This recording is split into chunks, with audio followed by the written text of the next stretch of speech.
There was no doubt in my mind. This would solve everything.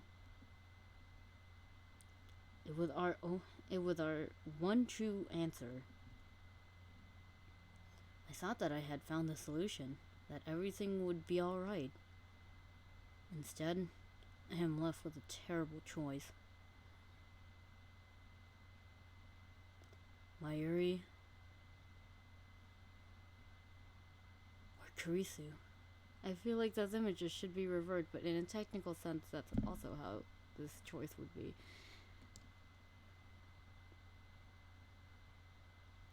One of them must die.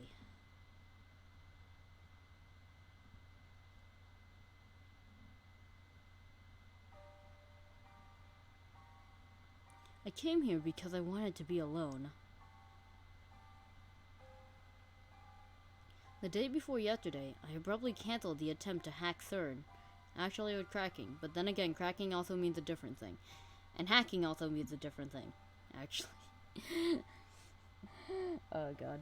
Terminology at its finest.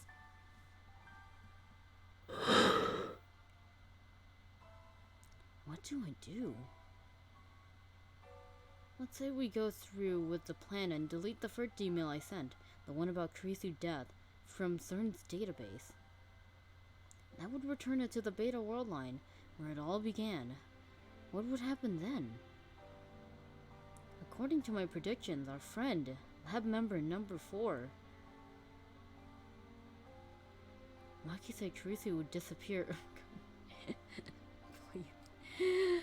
I've already made the joke of, I've already made the Tom Holland Peter Parker joke too many times. Anyway, hey Jay.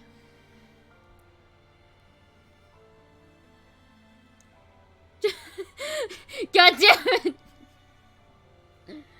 Oh man. The jokes. That joke is not gonna die. It really isn't. Anyway, Kurisu is not supposed to exist on August 15th. And so, I'm left with 2 options. Option 1. Hack CERN with the IBN 5100 and erase the first email I sent, thus returning to the Beta World line.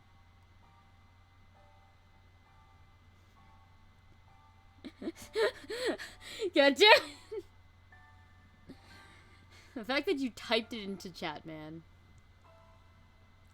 Kurisu will disappear, but Mayuri will live. CERN will never build a time machine, and the future will be free. Option 2. Don't hack CERN. Keep living here on the Alpha World line. Mayuri will die. CERN will gain control of space-time, and the future will be a dystopia where no one is free. どちらか選べだと How am I, of all people, supposed to make that choice? こんなの選べるわけないだろ I don't really care about the future, whether it's free or ruled by CERN. I know I should care. Suzuha entrusted her wish to me. Doesn't that make it my responsibility? But still, it doesn't seem quite real. 20 years is a long time. Right now, only Mayuri and Kurisu matter. I must choose whom to save. I spent 2 long weeks with Kurisu. She's one of us now, an integral part of the lab. As I leapt through time again and again, she was the person I relied on most. Always calm, always thoughtful, always ready with a new hypothesis. Always there to give me a push when I needed most. I wouldn't even have the time leap machine if it not for Kurisu. It's thanks to her that I made it this far. After all she'd done for me, there's no way I can abandon her now. But nor can I let Mayuri die. Everything I've done, I did to save her. I would give anything, even my own life, to see her safe. I want to save Mayuri more than anything else. I will not let Mayuri die. 結局どっちも選べない。選べるわけがない。 Kill Kurisu or kill Mayuri. That is what the choice comes down to. こんな結末なのかよ。鈴葉やフェイリスやルカ子や萌えか、みんなの思いを犠牲にしてまでたどり着いたのがこんなけ。 Is there no other option? No loophole that would allow me to save them both? What if I use Suzuha's time machine? I could return to the Beta World Line, then use her time machine to travel to July 28th. No, that won't work. The reason Suzuha leapt to 2010 was to prevent CERN from creating a dystopia. That only occurs in this world line. If I escape the Alpha World Line, the future Suzuha hope for would become a reality, and she would have no reason to leap back to 2010. On the Beta World Line, Suzuha's time machine won't exist, so I won't be able to use it. Alright, then what if I send Kurisu a warning via D-mail? I could warn her not to attend Dr. Nakabachi's presentation. No, that won't work either. The attractor field model still holds. Oh my god, my entire... I'm aching. Even my neck muscles are fucked up. I don't even know what caused that. Actually, wait, never mind. I know what caused that. The obstacle course kind of ends climbing up a ladder and then sliding down. Inflatable, yes. Still smacking my head as I duck, tuck, and roll. Because it's a race, and I am very competitive.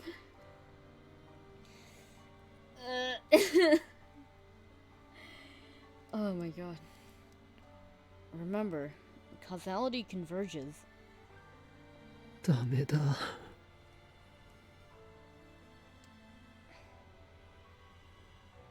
俺は助けられない。 I'm powerless against the will of fate. What should I do?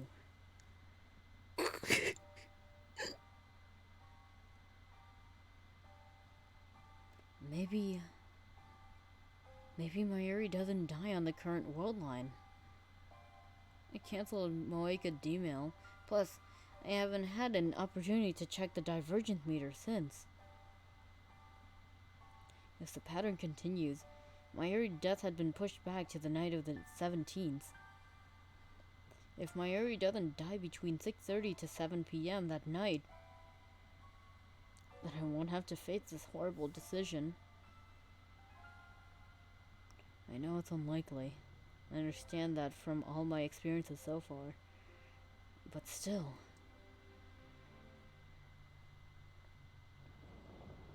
Komima runs from fuck. Ugh.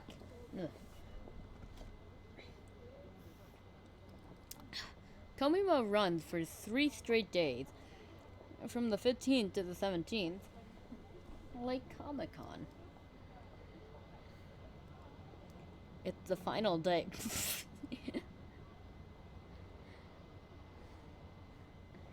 Whoa, ass shot. All, all I'm all I'm really doing is holding Mayuri's bag. Gotta have that one person.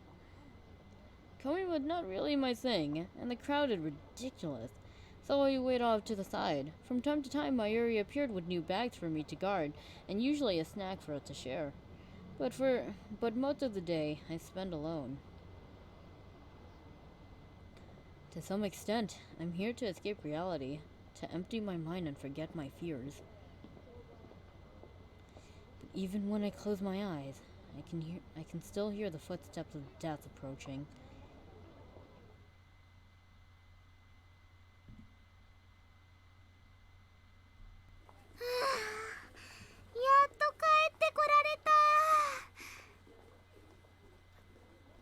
「まゆりはこれからどうするんだ？まっすぐ家に帰るか？」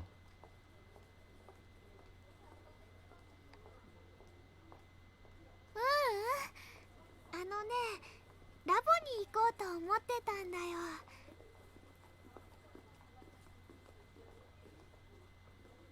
何か用事が？特にないけどね。オカリンと一緒に久々にのんびりしたいなって。ちょっとお腹が空いたからね、途中でジューシー唐揚げナンバーワンを買うの。じゃあ帰るか。ね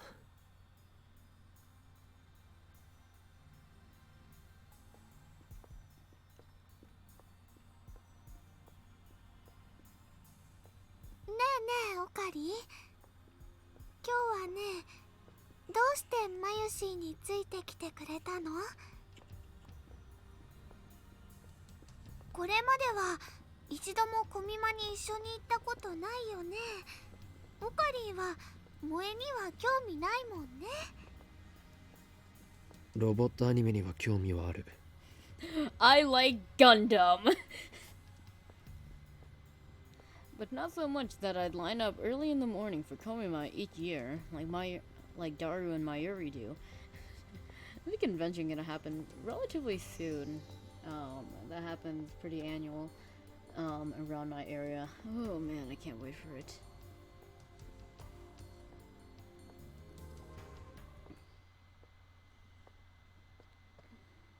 De, どうして今日は付き合ってくれたの？それは。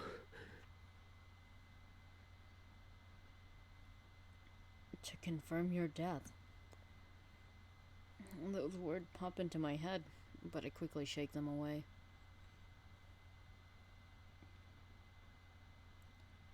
Why am I so set on Mayuri dying? I want her to live, remember? それは？気まぐれだ。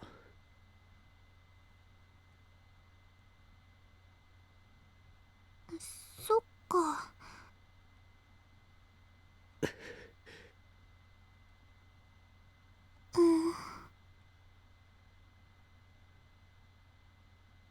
Suddenly, silence. What else can I say? How do you tell someone they're going to die?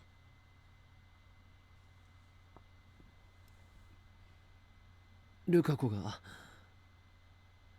コスプレして恥ずかしがっているところを見て笑ってやろうと思ったのだが、来ていなくて残念だった。 I know he's lying, but that just sounds rude.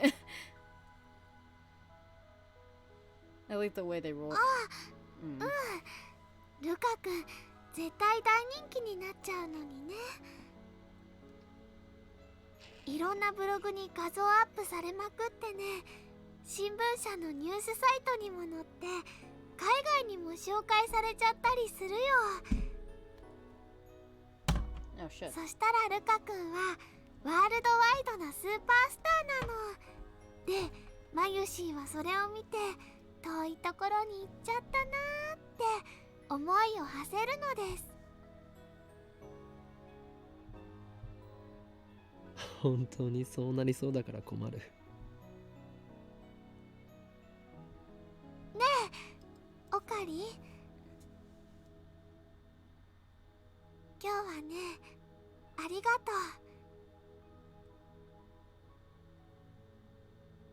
う。なんだ突然。だってね、さっきも言ったけど、オカリンと一緒にコミマ来たの初めてだもん。マユシーは結構嬉しかったよ。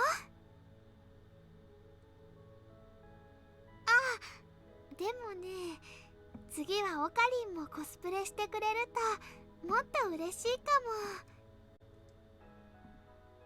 も。ああ。Oh, too late. Rugoko's already plastered all over the internet.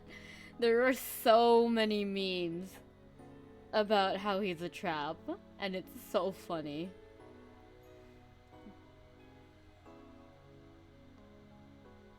That's right. Don't think negative thoughts. Think about a fun, bright future. いいの？本当に？ Isn't Okabit technically in cosplay all the time? マユリ自身もコスプレして参加するならな。それだけじゃなく、ルカ子とそれとクリスティーナも呼ぼう。二人にコスプレさせるよう説得しろ。そこまでできたなら、真打ちとしてこの俺が狂気のマッドサイエンティスト王院京馬としてコミマに降臨しようではないか。 All of us, laughing and smiling together. Just imagine a future like that. そっか、道は険しいね。でもね、今ちょっと想像してみたらとっても楽しそう。 You know, that makes me think. I'm kind of surprised. I have not found a drama CD, at least not yet, where everyone just cosplays at don't skip. Everyone just like cosplays at Komima. That would be so fucking funny. We already had a fever dream of a fucking beach trip. That is indefinitely not canon. Actually, wait, no, not that one. That's not the one that's like indefinitely not canon. Actually, no, wait, it is. So, there's so many things that are contrived about certain situations, and it's so fucking great. But yeah, I gotta look for one of those because there should be one of those, at least. That should be a thing where everyone just cosplays. それにクリスちゃんはコスプレに興味津々みたいだったし、脈あるかも。マユシ、頑張ってみるね。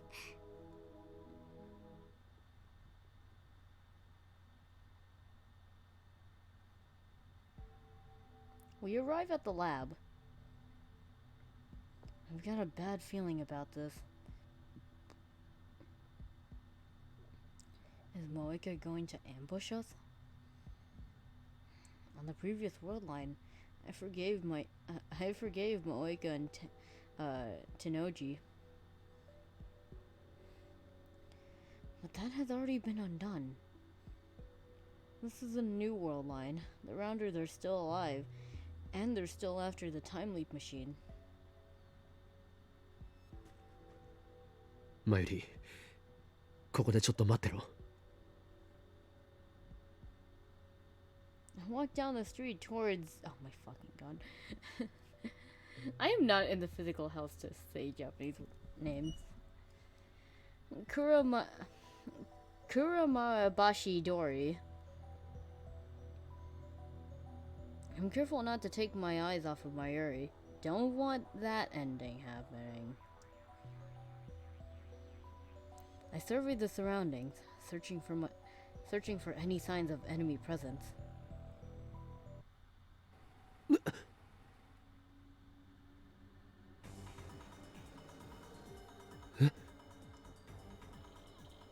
What do I do? What do I do? Will I die in Mayuri's place? If that will save her, if that will end this, then maybe it's for the best. No, I don't want to die yet. Two contradictory emotions collide in my mind. My body doesn't know which way to turn. Will I be the one to die?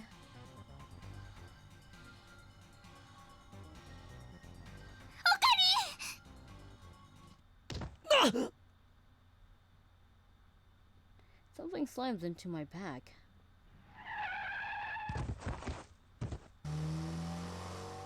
And there, lying in the center of the road, is Mayuri.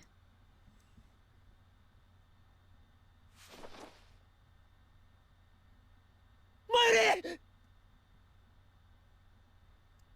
Did she protect me? But that's not what I wanted. Okari. Mayuri. ごめん。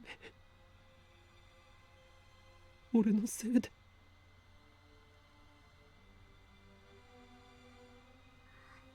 やっとマユシーは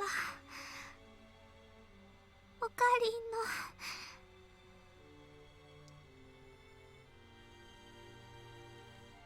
Her hand wanders, as if seeking something. 役に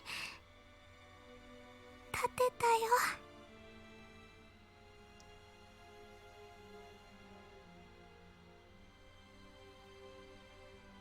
何を。But this time, it's too much. This time, it's all my fault. マユリ、ここからじゃあんまり星が見えないな。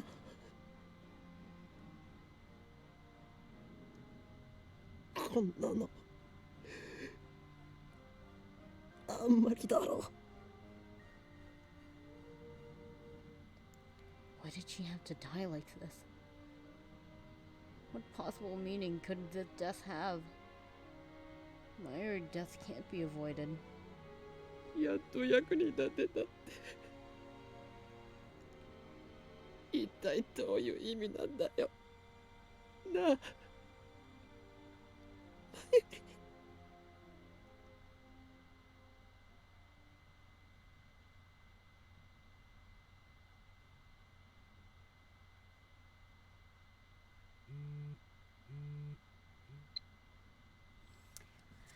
Alrighty, this is the very last true end flag. We have to respond to "Where are you?" to get the true ending. If we don't, then we don't get the true ending. Anyway, that's from Kurisu. Where are you? You haven't been to the lab in 2 days. Are you still in Akihabara? We're worried, you know. You were acting strange yesterday. I want to help, so tell me where you are. I don't feel right not having you around. Where are you? I want to see you. Oh my god. Oh, hell yeah, you should reply, you bitch.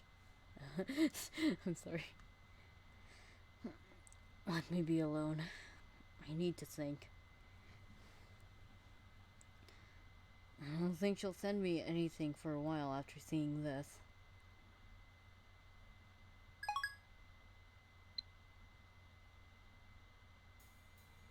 The sky is blue. I'm on the roof of the lab after going back 54 hours with 2 time leaps. I wanted more time to think. That's why I came back. But how? This equation has no solution. No matter what choice I make, someone dies.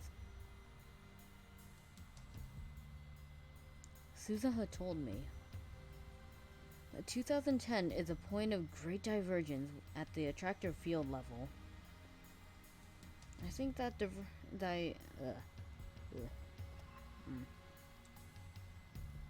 think that divergence had already commenced by the time I sent the D-mail reporting Kurisu's death. So when did divergence begin? Now that I think about it, reading Steiner activated that day, and I sent the D-mail that started it all. At that moment, every pedestrian and vehicle on the main street of Akiba suddenly vanished. That was the moment I moved to the Alpha World line. The real problem is the timing of the D-mail. I moved to the Alpha World line after Kurisu died. If I had sent the D-mail before she died, then I might have been able to intervene, even now, on this world line.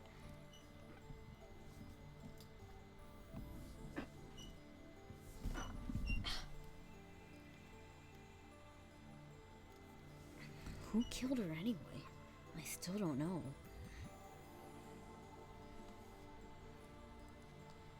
What if I identify the murderer and send them a D-mail warning them off? Will that prevent her death?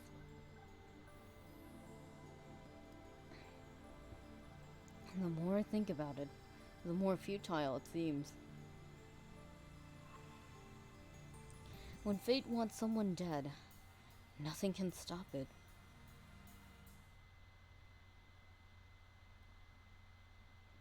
Is there really no way to save Kurisu? あ、いたいた。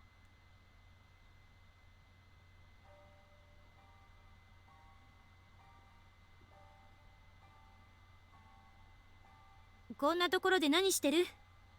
It's a really good thing that she wasn't designed to wear a skirt. いや、よくここが分かったな。一人になりたいって言ってたから、確率的に見てここに一番いそうっていう回を導き出した。だったら一人にさせてくれ。わざわざ探さなくていい。俺は迷子の子供じゃない。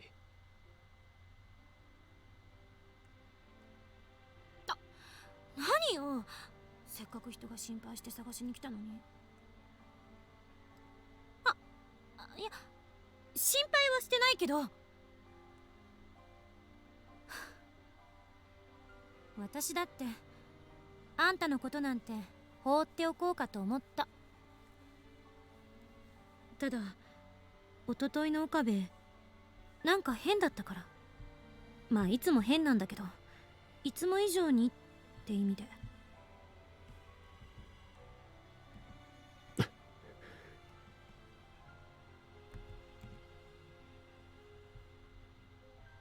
くそまずいオートミール食べてる時みたいなしょげっぷりじゃない？何があった？何も。だったらなんでセルンへのクラッキングをやめたの？お前だってクラッキングは良くないと言っていただろう。タイーホフラグが立ってビビったんですね。わかります。せめて順法精神に目覚めたと言ってくれ。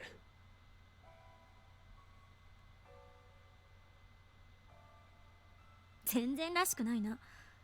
いつもの独善的な態度はどこ行ったのよ。狂気のマッドサイエンティスト法王院京馬のくせに。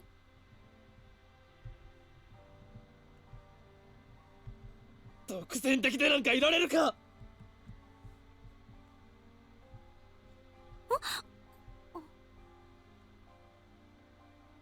今回ばかりは独善的じゃいられないんだ。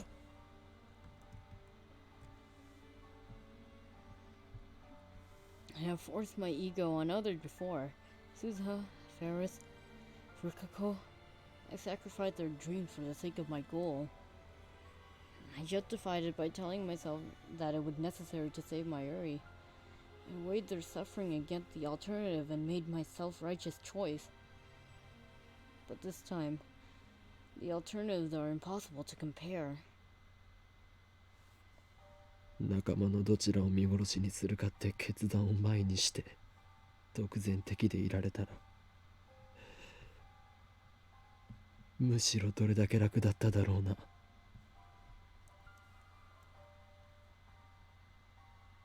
どちらかを見殺しってどういう意味？なあ、クリスティーナ。俺は所詮ただの学生なんだよ。Not a lot of people actually realize that, Okabe.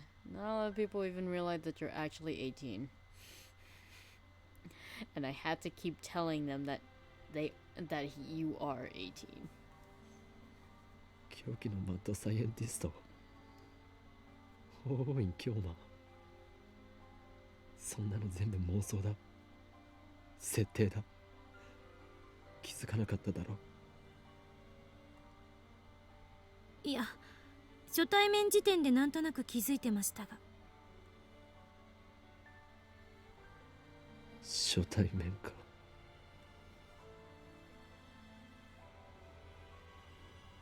What if I hadn't found Tracy's body back then? If I hadn't seen Tracy dead, I wouldn't have interrogated her before the seminar at ATF.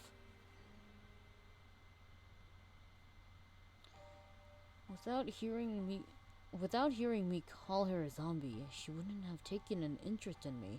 She wouldn't have come to the lab.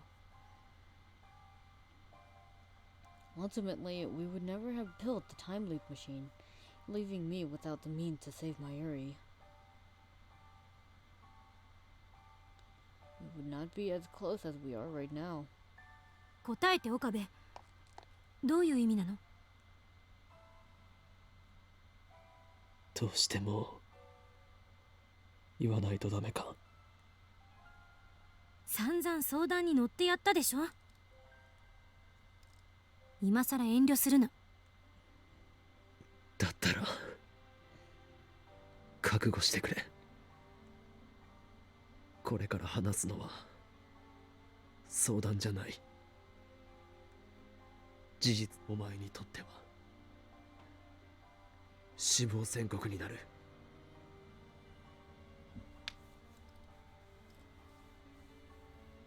え？俺は説明したよな。セルにクラッキングをすることでマユリが死ぬことのないベータ世界線へたどり着けると。2036年のセルンのディストピアもなくなる自由な未来が待ってるバラ色の世界線、そんな風に聞こえた。バラ色なものかよ。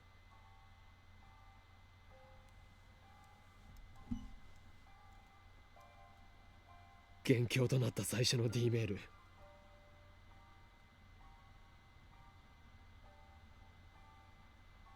ベータ世界線ではそのメールの内容が実際に起きた。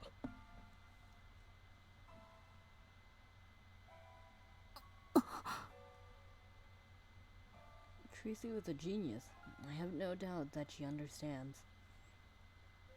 There's a reason I thought she was dead. ベータ世界線ではお前は7月28日に死んでいるんだ、クリス。そしてそれはアトラクターフィールド理論による収束のせいでどうしても回避できない。マユリを救おうとするなら、俺はマユリを救おうとするなら、俺はお前を見殺しにしないといけないんだ。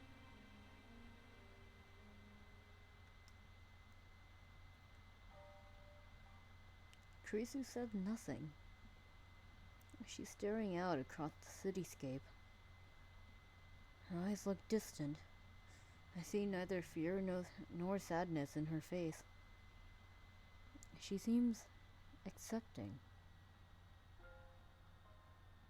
ねえ、岡部。アトラクタフィールドってどこまで信憑性があると思う？信憑性？あれって全部ジョン・タイター、天音さんの受け売りでしょ。2036年時点ではスタンダードらしいけど。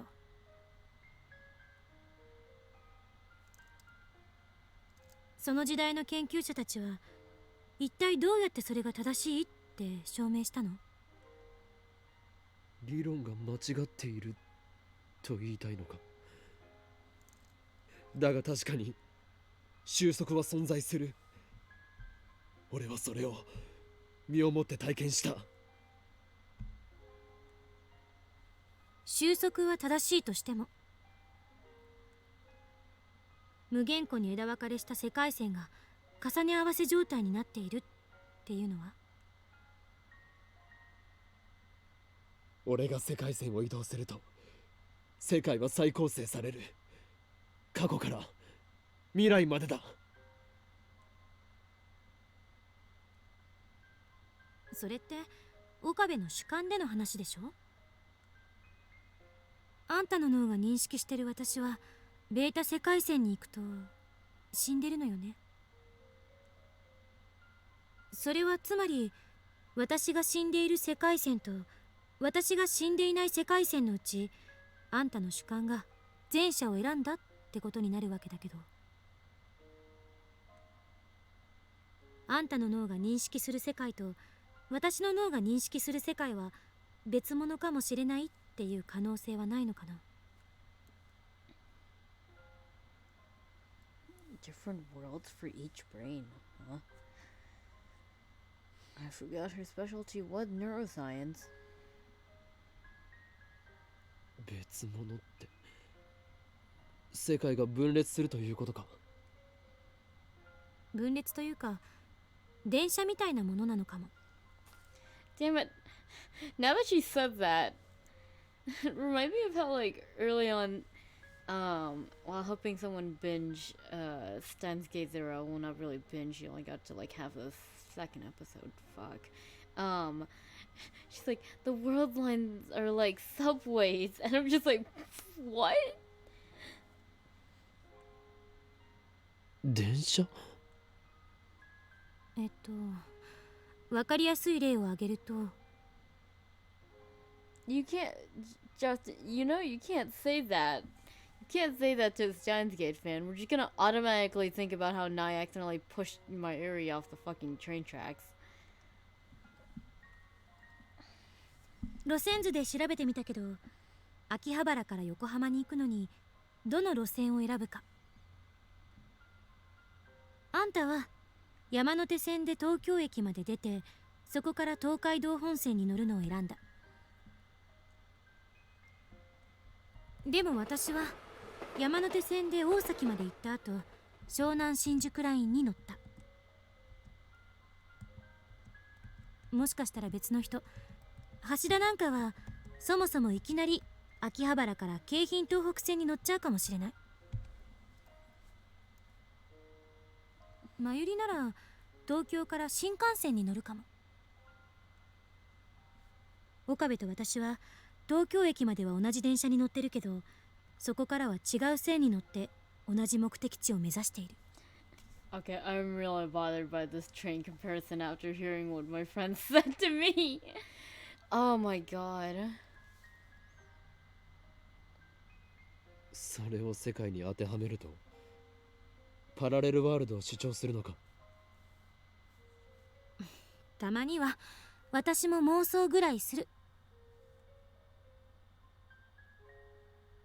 でも世界が一つだと誰が証明した？鈴葉の言葉と俺のリーディングシュタイナーが。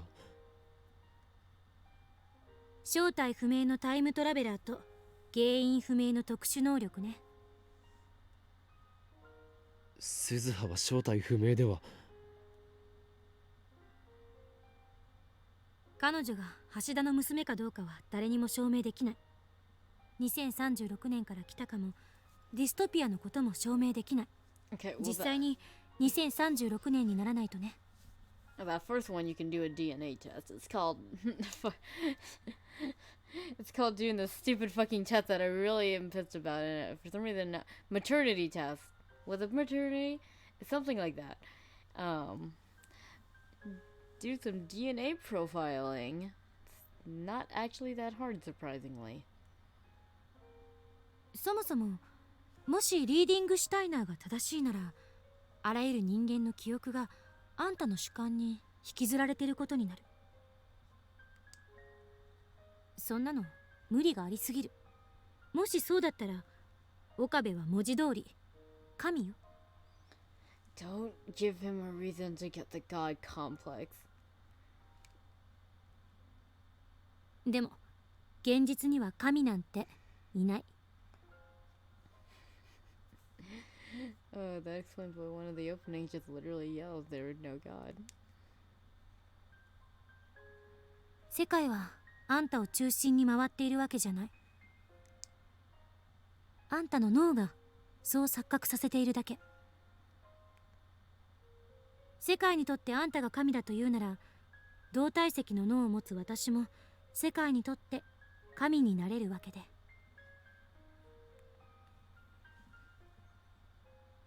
何が言いたいんだ。仮に岡部の主観が私が死ぬ世界線を選んだとして、私の主観も同じように私が死ぬ世界線を選ぶとは限らない。それは私の主観がここに存在していることからもわかる。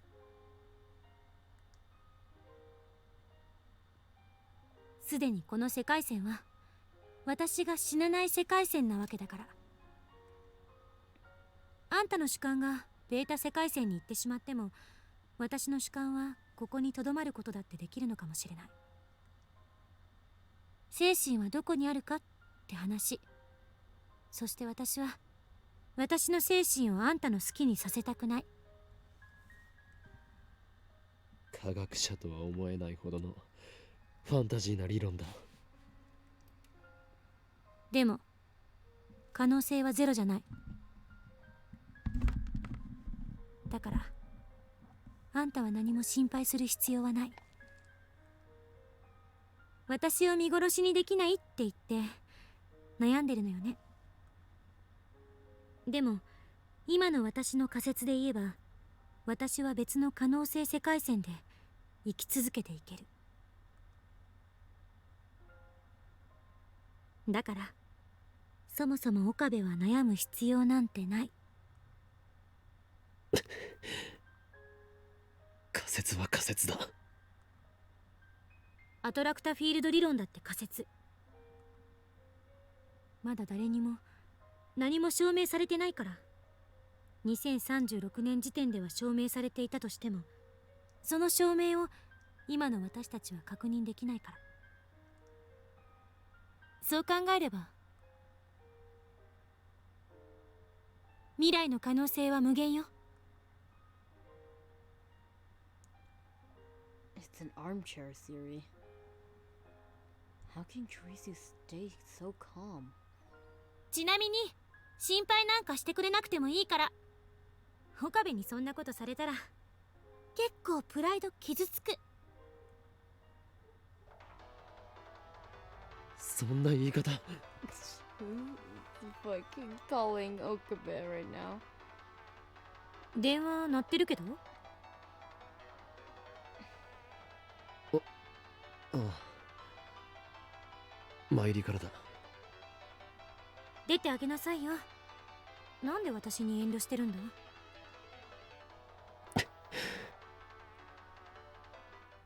めめしいな。はっきり言ってがっかり。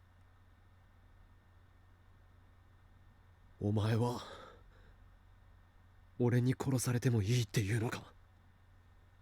今の私の話聞いてなかったの？聞いていたが。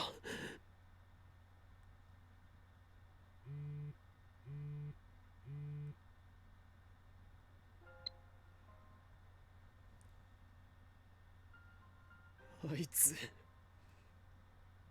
何が重荷だよ。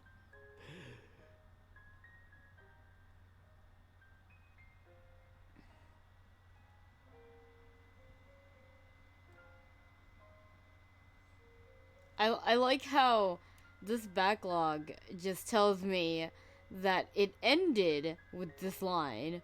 It doesn't tell me the entire email. It just tells me it ended with this one. What the fuck? If you feel like my this way, oh my god, this is the part that hurts me every single time. Anyway. 勝手に自分を責めやがって。ふざけるなよ、くそ。いつもは空気を読めないくせに、なんでこういう時だけ。重荷ね。俺は一度だって真由里を重荷に感じたことはない。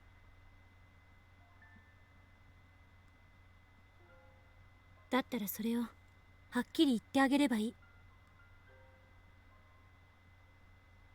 Maybe it wasn't a good idea to leave Mayuri in the dark. Either way, I can't tell her the truth. 岡部、これまでのあんたなら悩んだりしなかったはず。とりあえず真由里に会いに行くべき。あの子だっていろいろ思うところがあるんだろうし。She's right.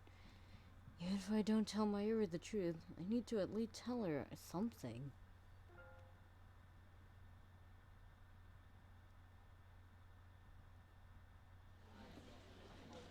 The afternoon on the first day of Komima, and the crowds are finally beginning to thin out. I've been trying to get in touch with Mayuri for a while now, but she hasn't responded. Where is she? I'm always afraid that she'll disappear the second I take my eyes off of her. It's been like that ever since she lost her grandmother. Maybe it's just my imagination. We've been so close for so long. I saw Mayuri at her weakest and most vulnerable. I just can't leave Mayuri alone.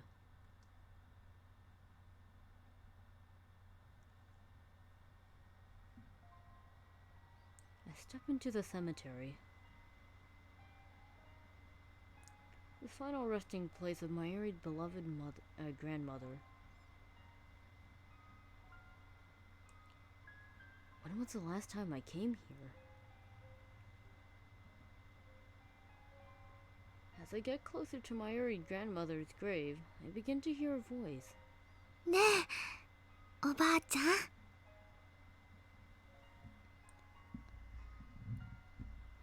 I decided to watch silently from a short distance away. 最近ね、怖い夢をよく見るんだ。その夢の中ではね、いつもマユシーはひどい目に遭うの。ピストルでバーンって撃たれたり、車の事故に巻き込まれたり、電車にひかれたり。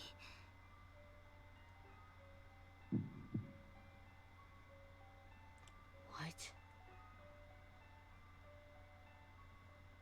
Don't tell me. まるで本当のことみたいで、すごく痛くて、すごく悲しくて、誰か助けてって一生懸命声を出そうとするけど出せなくて、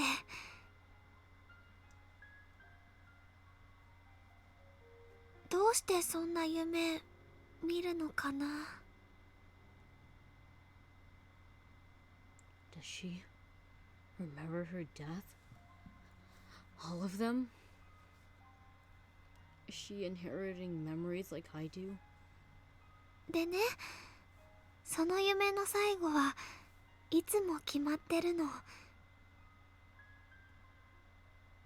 マユシーが泣いてるとね、オカリンが助けに来てくれるんだ。マユシーはオカリンにありがとう、ありがとうって言うんだけど、その声もオカリンには聞こえてなくて、オカリンはマユシーを抱きしめてとっても悲しそうな顔をしてた。泣いちゃいそうだけど絶対に泣かなくてね。でも一生懸命我慢してるのがわかる。 Both Ferris and Rukako remembered their memories from before the past changed. I used to think that memories couldn't be shared between world lines. I used to think that I would the exception with reading Steiner. Maybe everyone had the same power, and the only difference is how strong it is. だからマユシーも悲しくなってごめんね、ごめんねって言うけど、やっぱり声は届かなくて、そこでいつも目が覚めるんだ。どうしてこんな夢見るのかな。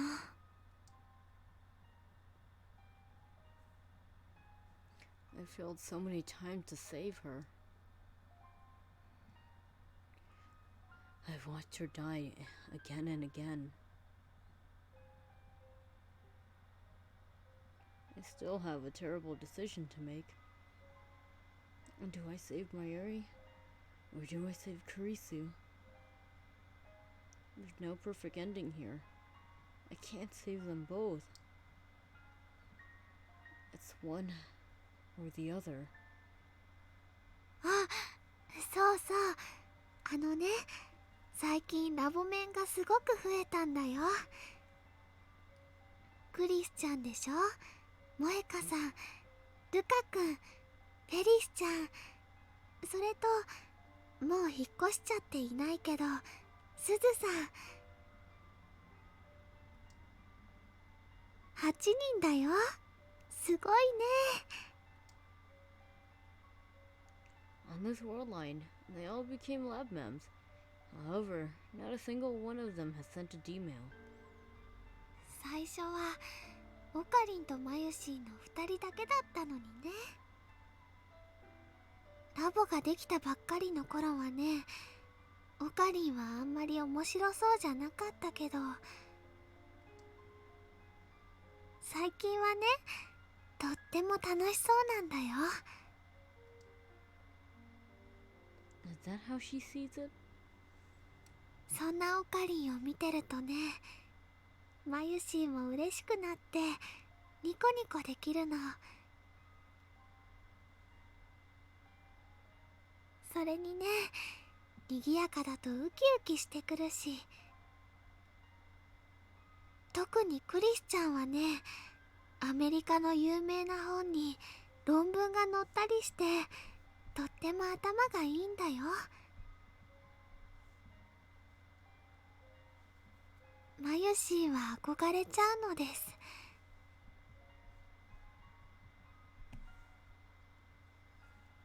タイムマシンだって作っちゃうぐらいなんだから。あ、これはオカリンとダルくんも一緒に作ってたけどね。Then Mayuri falls silent.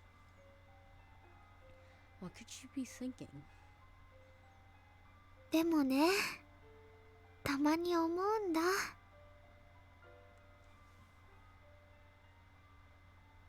最初マユシーが押しかけて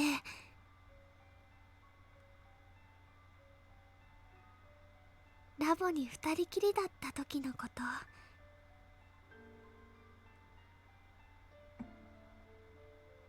学校が終わってラボに行くとね、オカリンはいないの。でね、お部屋の片付けしたり可愛い小物を飾り付けたりしてるうちにオカリンが少し遅れてやってきて、マユシーが「おかえり」って言うと、オカリンは「ただいま」とは言わなくて「ご苦労」って偉そうに答えてた。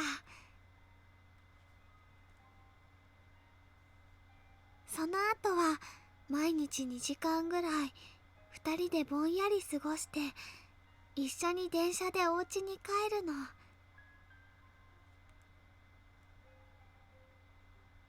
その2時間はね、会話なんてほとんどなくて、でも嫌な沈黙とかじゃなくて、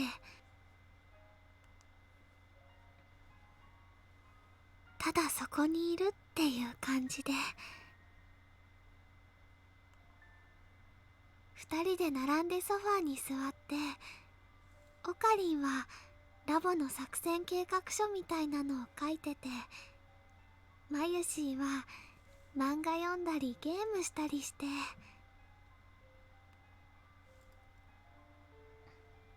たまに思い出したようにね、一緒にお菓子を食べてた。 Oh yeah, that reminds me. Fun fact about Mayuri's voice actress. I think it's the same voice as Chiaki Nanami from Danganronpa 2. Oh my god. So cute. I love them both so much. とてもゆっくり優しく時間が流れてて、それでもいいかななんて思ったり、まるでマユシーは本当に人質になっちゃったみたいだなとかふと思って、一人でえへへって笑ったり。I'd laugh to myself. オカリンはニコニコしてるマユシーを見てね、こういうの。何かいいことでもあったのか？あのね、いいことはなかったけど、あったよ。そうか。幻想を見たのだな。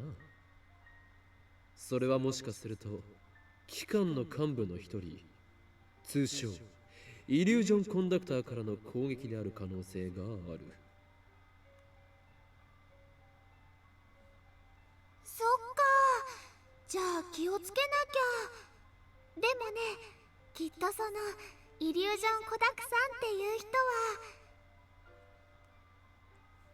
は、コダクさんではない、コンダクターだ。その人はきっと悪い人じゃないと思うな。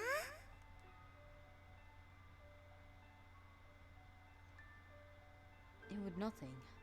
Just meaningless chatter to pass the time. それはマユシーにはすごく心地よくて、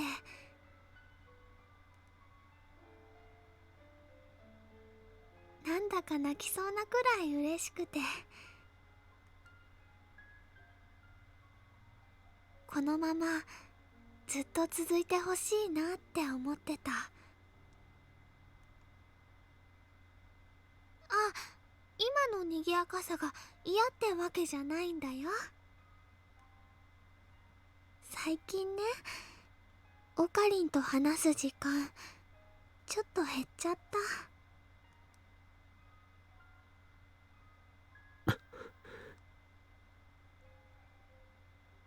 だからね、マユシーは寂ししくなっちゃったのかもしれないね。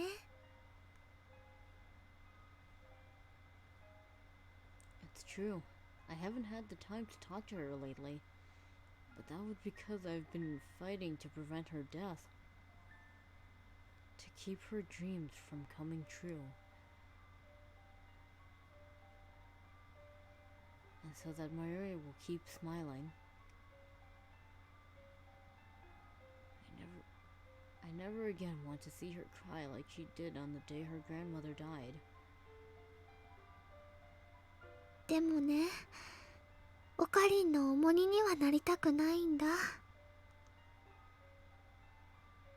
never thought of her as a burden. マユシーはいつもオカリンに迷惑かけてばっかりだから。ねえ、おばあちゃん。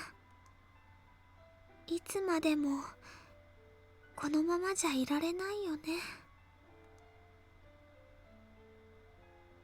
このままでいい。オカ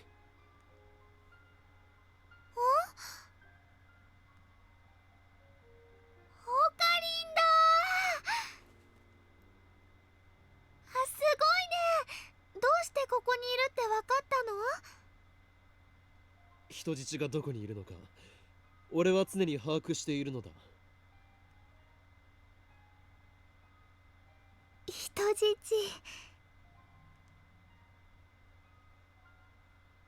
だからお前は俺の手からは逃れられん。絶対にだ。そっ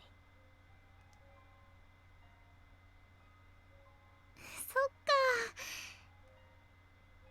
でもね、あんまり無理したらダメだよ。マユシーはね、ちょっぴり心配なのです。お前に心配されるほどこの法王院京馬はヤワではないのだ。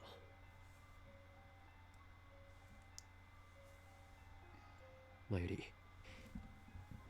話せる時が来たら全て話す。ほえ？だから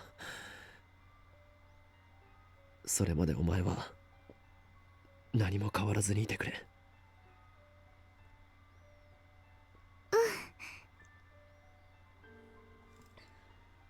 オカリン、帰ろう。帰る前に団子を食べるんだろ。も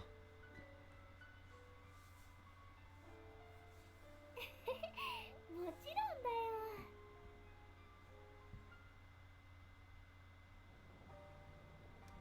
Akiba is empty again today. The otaku have all made the exodus to Komima for the second day of battle. I remember what I heard yesterday. The feelings Mayuri expressed at her grandmother's grave. After I escorted Mayuri home from the cemetery, I spent the whole night racking my brain for a third option. A way out of this mess. My thoughts were a jumble, ideas coming and going too fast to judge which were right and which were wrong. But of course, there isn't a right choice here. For in the end, it always comes back to the same question. Who do I let die? And no matter... burping. And no matter how hard I try... Fuck! Oh my god.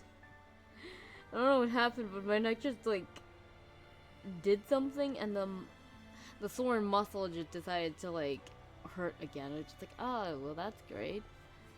You know, I can't even clench my fist that well without hurting myself, and I don't know how I ended up doing that to myself. Anyway, and no matter how I tried to dance around it, the answer is always the same.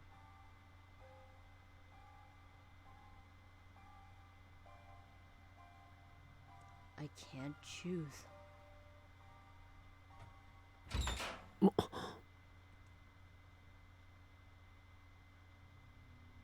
Is she alright?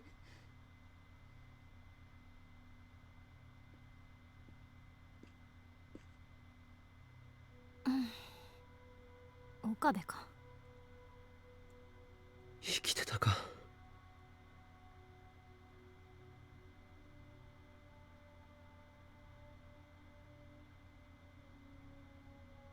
そっか。ここだとあんたと会っちゃう可能性があること忘れてた。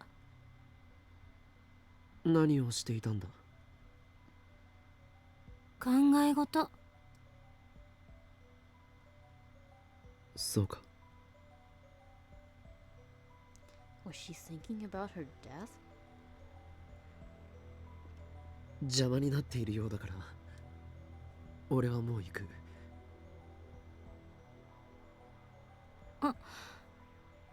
うん。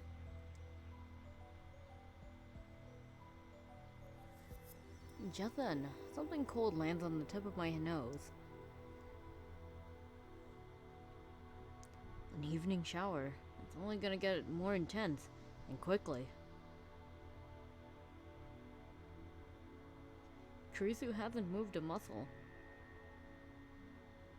おい、雨が降ってきてるぞ。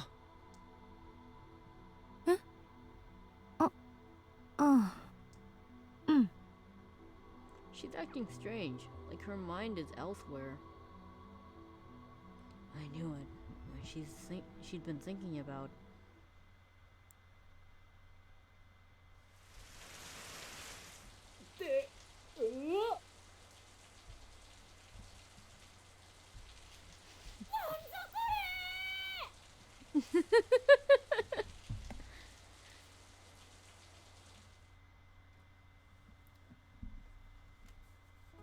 Ah, びっく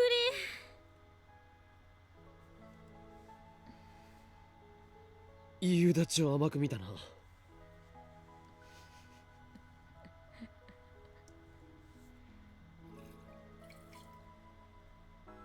っと早く忠告してよ。おかげで下着までびしょ濡れじゃない。Yeah, that's basically the weather outside right now. 右に同じく。この暗さに助けられたな、助手よ。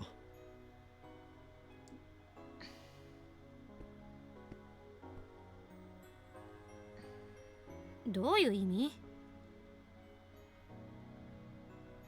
もしラジカンが営業していたら、今頃お前のあられもない姿が多くの人間の前にあらわにされていただろう。Man, they drew this shot. They made this on purpose. This wasn't in the anime. Not this close-up shot. Not this close-up shot with defined details of her fucking bra.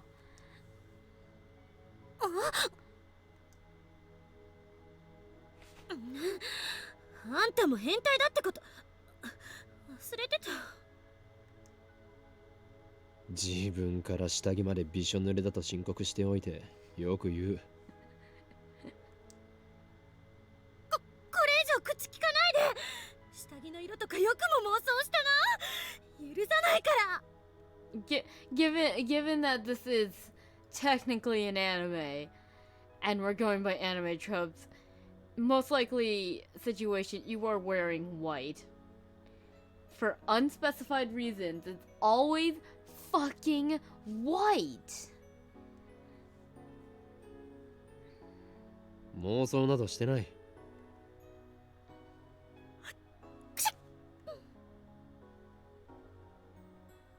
冷えるか。だから脱いで乾かせって。ふざけないで。変態の手に引っかかるもんか。誰もそんなこと言ってないだろう。少し落ち着け。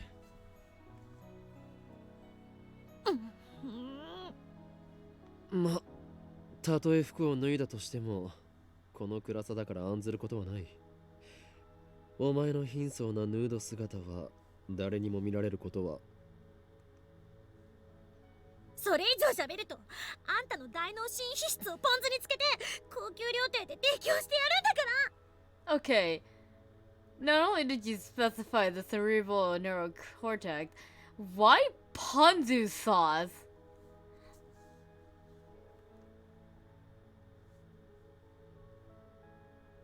Please spare me that horror.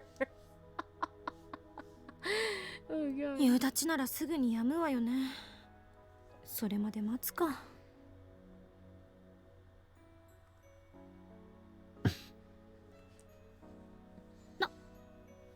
なんで？ Look, Justin, nothing will surprise me about what exists and what doesn't exist. Zero.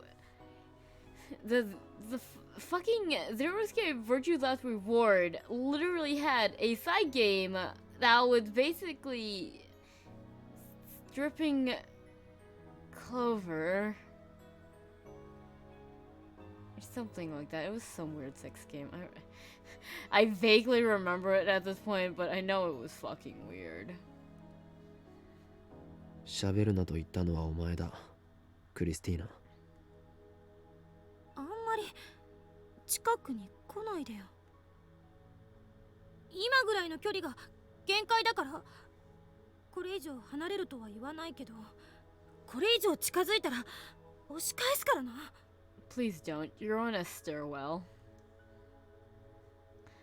Now that I've gotten a little closer, I realize that she's even more drunk than I thought. And it'll take a while for her hair to dry. こっち見んな。Don't look at me. Looking away from her, I noticed that my lab coat is torn at the shoulder. 屋上から避難した時にどこかに引っ掛けたか？岡部ってドジっ子だったの？俺はマッドサイエンティスト属性であってドジっ子属性など持っていない。 It seems like forever since I've talked to Creasy as Ho and Kyoma. はいはい。ほら、貸しなさいよ。何？ちょうどソーイングセット持ってるから縫ってやると言っている。ソーイングセットだと？お前が？悪いか。実験大好きっ子のくせにそんな家庭的なものを？実験大好きっ子であると同時に家庭的な女の子かもしれないじゃない。家庭的な女の子なのか？相対的に見れば家庭的かもね。と言っても日本の女子高生の家庭的女の子指数がどれくらいか知らないけど。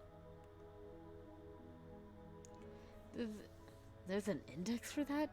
First I've heard of it. Well, yeah, because if you're an American high school girl, typically the index is referring to white bitches. But, that's beside the point. 濡れてるから針が通りにくいな。本当に偶然持っていたのか？ Okabe, did you tuck in your fucking t-shirt? しつこい。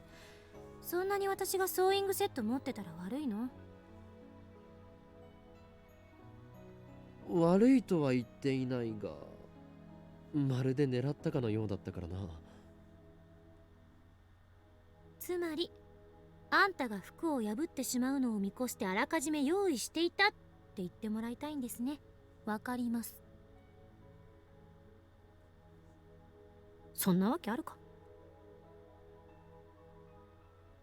それと勘違いしないでほしいんだけど、別に好きで縫ってあげてるわけじゃないんだからね。Oh my god, you fucking Cinderella.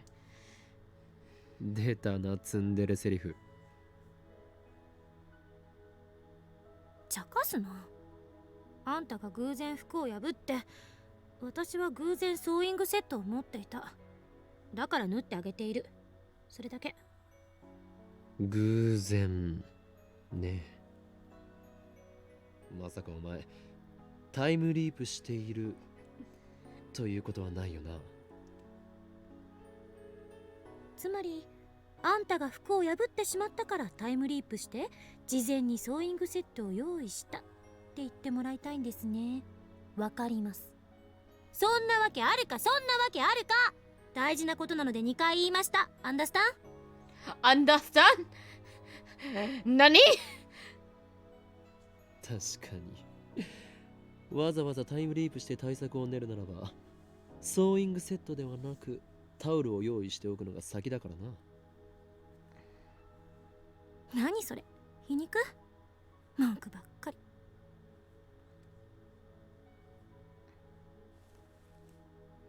ほら、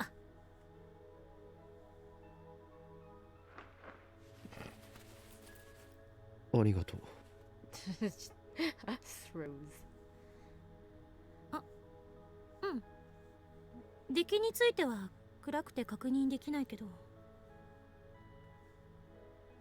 もし仮に出来が悪くても私の腕のせいじゃない。この暗さのせいよ、きっと。ちなみに糸の色についても何が出るかお楽しみに。色もランダムなのか。黒か赤かピンク、確率は3分の1。せめてピンクが出ないように祈ろう。 It's pink.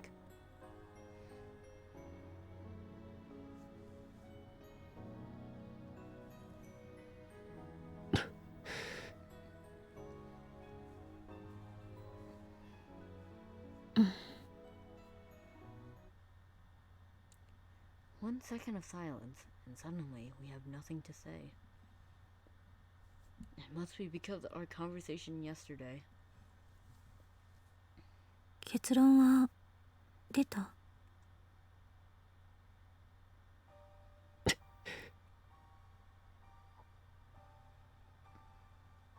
I know what she means. Oh god. Get that out of here. Fuck.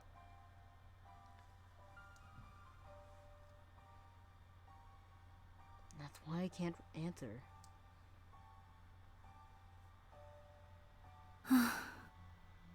まだ悩んでるの？あんたって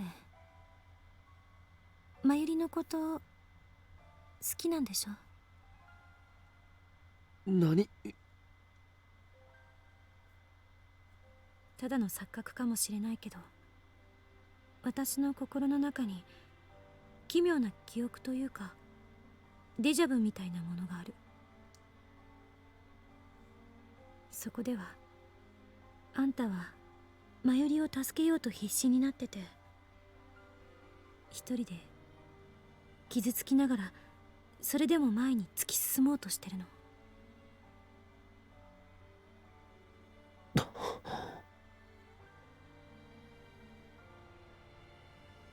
Kurisu too?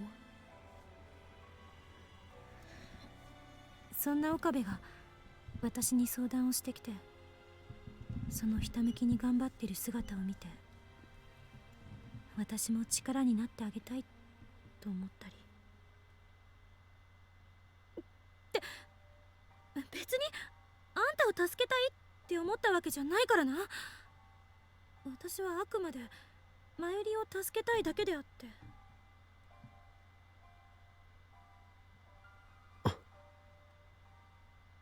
とにかく私にはなぜかそんな錯覚が記憶のように残ってる。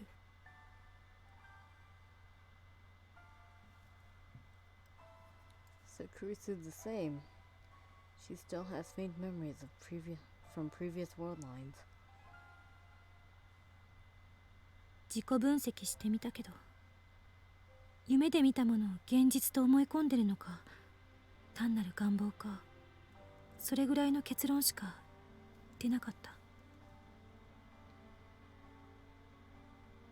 ただこれだけははっきりしてる。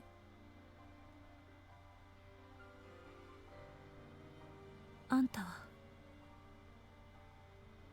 まゆりを助けるべきなのよ。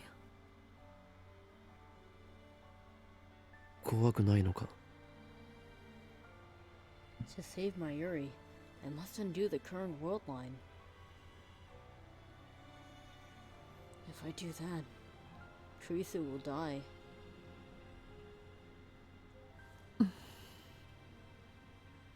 なんだか廃墟に迷い込んだみたい。まるで世界中の電源が切られて、私たちだけ取り残されたみたい。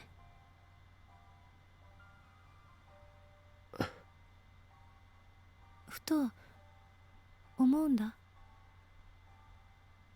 もしあんたがベータ世界線に行ったとする。みんなも一斉にそっちに移動するとしたら、私だけは移動できない。私だけが取り残される。そうしたら世界中がこの場所みたいになっちゃうのかな。所詮これも仮説の一つだけど。俺は I need to say it. お前も救う。まゆりだけじゃなくてお前も。できもしないこと言わなくていい。怖くないかってさっき聞いた。怖いに決まってるでしょ。自分が消えるかもしれない。自分だけが取り残されるかもしれない。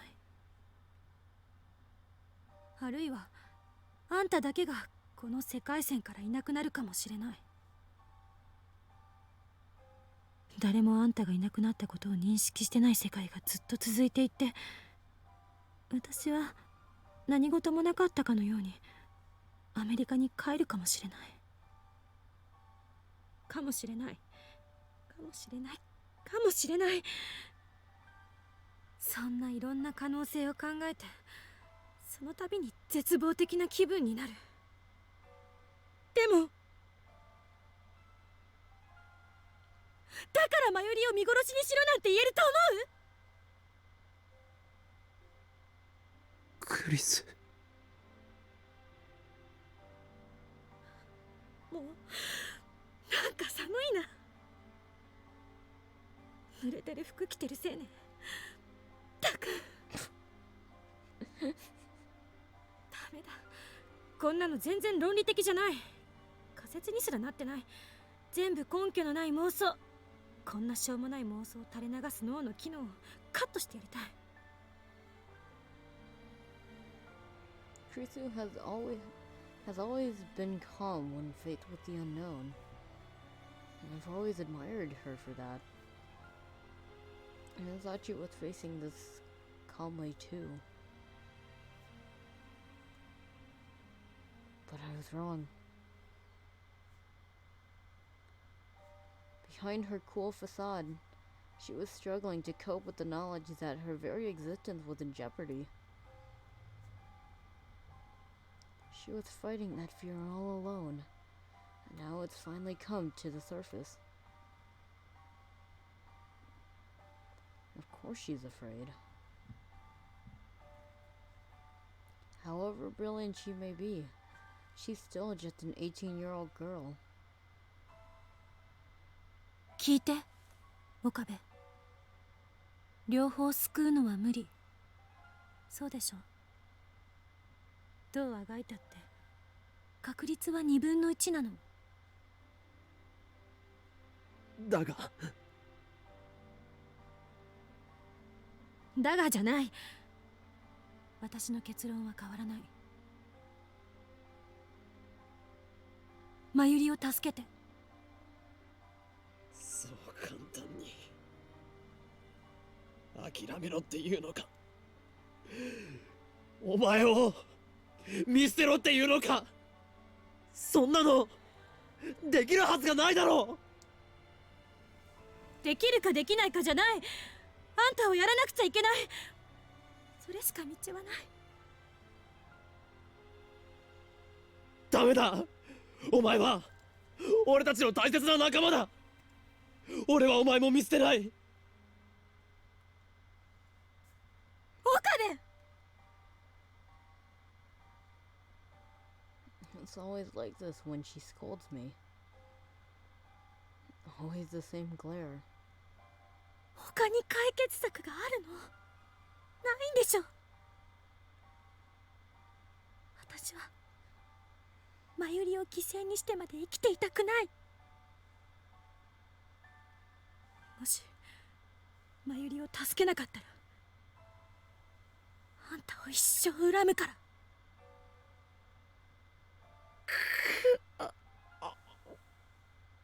I hate this choice with no right answer. I hate the universe for being so cruel. お前はここにいるのにこんなのあんまりだ。岡部、ありがとう。私のためにそこまで苦しんでくれて。でももう十分。私は大丈夫だから。あとはマユリのことだけ考えて。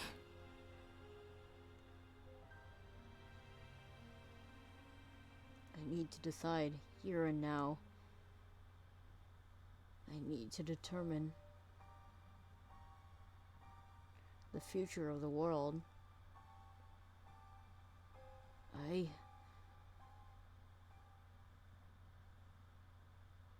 俺は諦めない。絶対にだ。話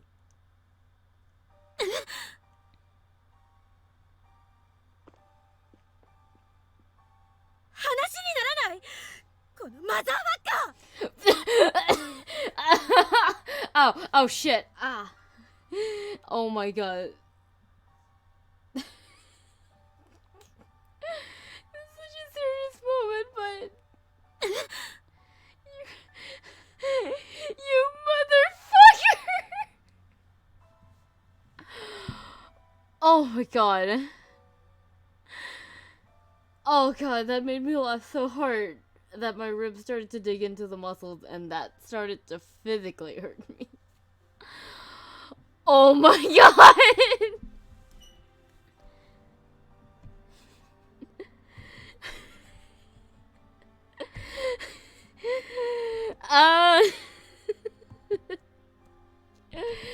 You motherfucker! Guess what, guys? I'm gonna continue this and I'm gonna continue listening to that. お前 Whoa! 話にならない、このマザーバッカー。 You're literally saying motherfucker! Damn it! You can't curse in English during a serious moment around me if you're like not an English game. You can't do it. You can't do it. Otherwise, I'm just gonna fucking start laughing. You motherfucker! Wait, is she saying you as is she saying you in English as well? 話にならない、このマザーバッカー。 No, she just straight up says "kono motherfucker." Oh, God damn it! One more time. 話にならない、このマザーバッカー。 Shit. Okay, let's get this.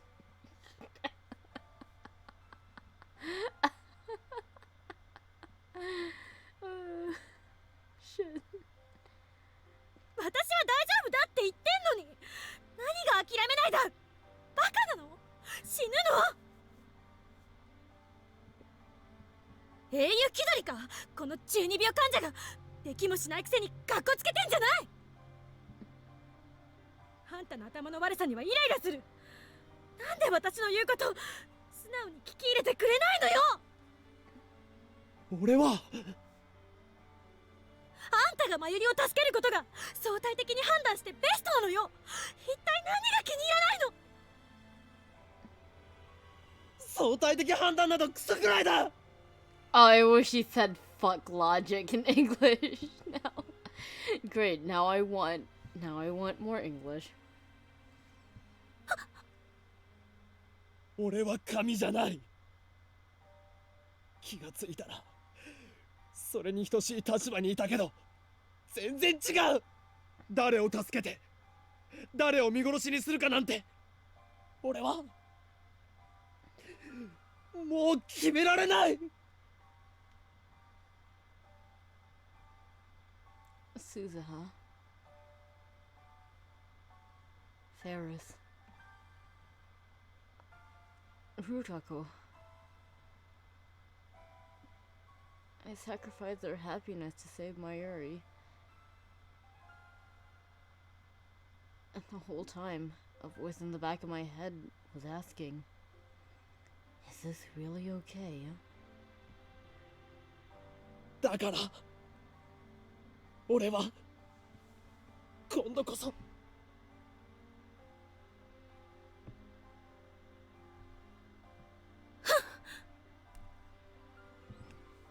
どうせ無理よ。いつもあんた言ってるでしょ。シュタインズゲートの選択ってやつ。回避不能。回は出てる。岡部一人がどれだけ頑張ったって世界の意志には勝てない。それでも俺はもがいてやる。 I won't lose Mayuri or Kurisu. 勝手にしろ。私は手伝わないからな。もうアメリカに帰るつもりだし。さよなら。もう二度と会うこともないわね、法王院京馬さん。本当にバカだ。バカにも程がある。このバカ。 Now alone, I sigh in the darkness. Into the darkness. Kurisu is absolutely right. I can't think of a single way to save them both. And yet, I have to try. But this time, I won't have Kurisu's help. I have to fight the universe alone. How do I save both Mayuri and Kurisu? I switched that around because I can't fucking read.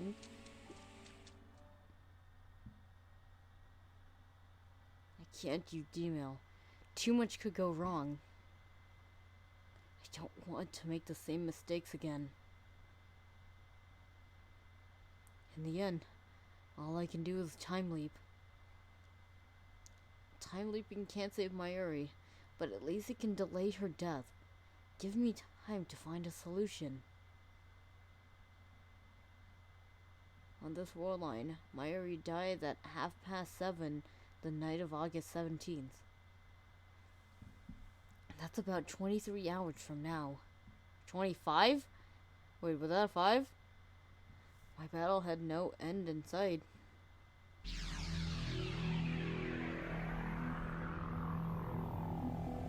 This motherfucker. How many times have I repeated these same 25 hours? Oh my god.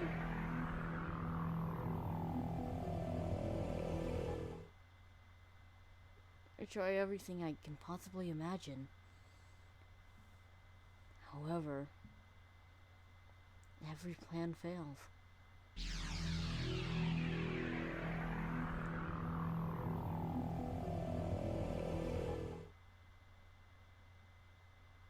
Mayuri dies again and again and again.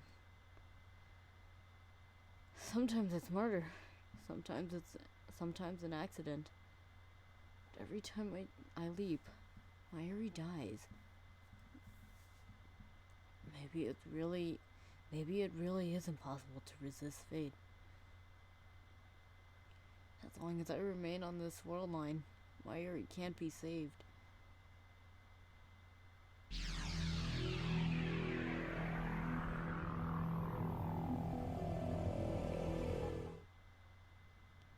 And yet, I've grown desensitized to her death. I've become numb to her death.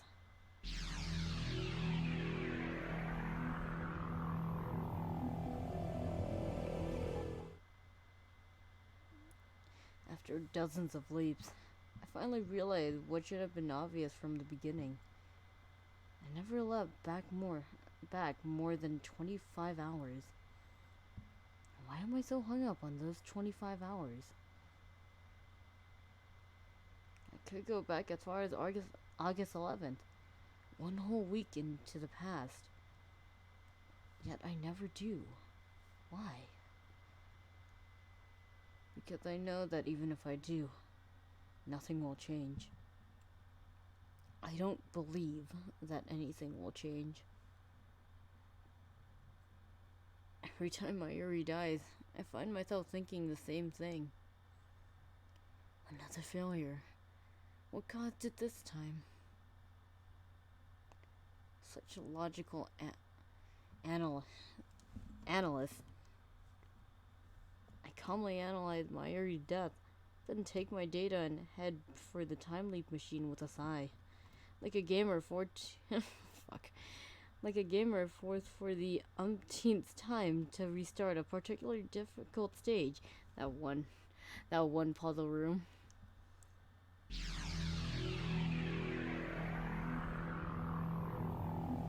Oh, that looked wonky. I'm just going through the same motions. I don't even realize, until this moment, how routine it all had become. Now that I have, my actions suddenly seem meaningless. God, guys, we're in that time loop again. We're in the Suzuha ending again. Oh, God damn it, I can't get up anymore. I was laying down for a while, and I want to get up so I can sit up straight, but now I can't get up because I can't move my arms backwards without like straining the muscles so much.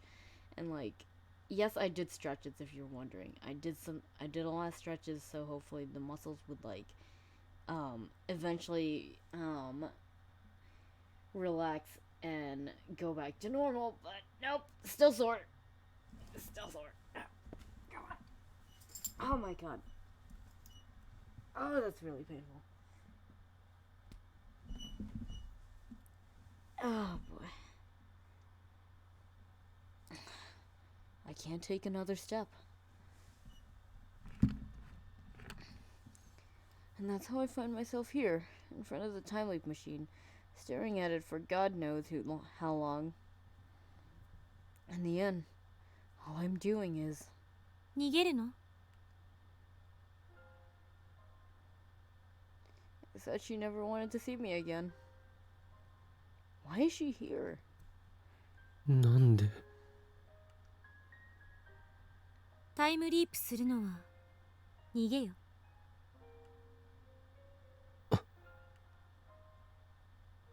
You don't have to tell me. I already know. In the end, all I'm doing is running away. Running from responsibility. Running from the decision. If I had known I would make this choice, then I would refuse Suzuha when she entrusted me with her mission. これまでもマユリを助けるためっていう大義名分で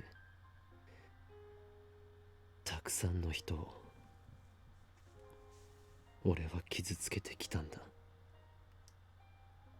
しかもそのことで感じる罪の意識も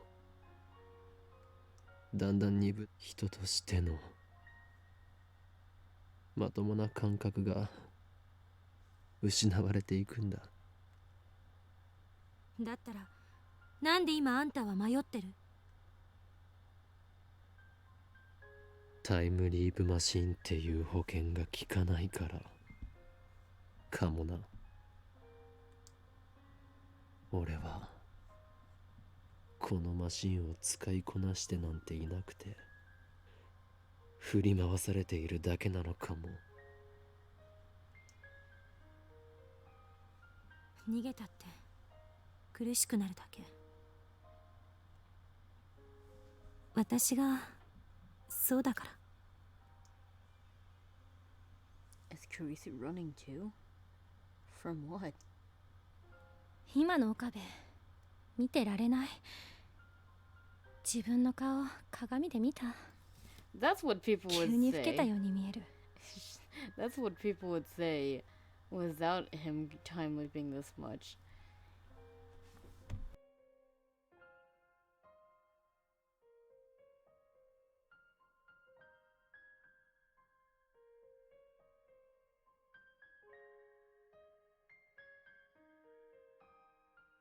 心がボロボロになってるんじゃない？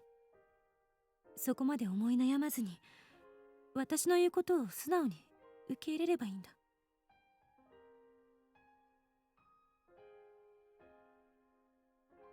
さっき言った通り、あんたはここにとどまっちゃいけない。ベータ世界線に行きなさい。真由里が死なない世界へ。それがあんたのためでもあるし、私のためでもある。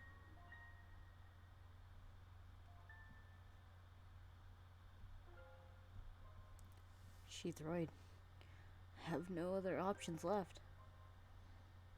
No more Gmails. No more time leaps.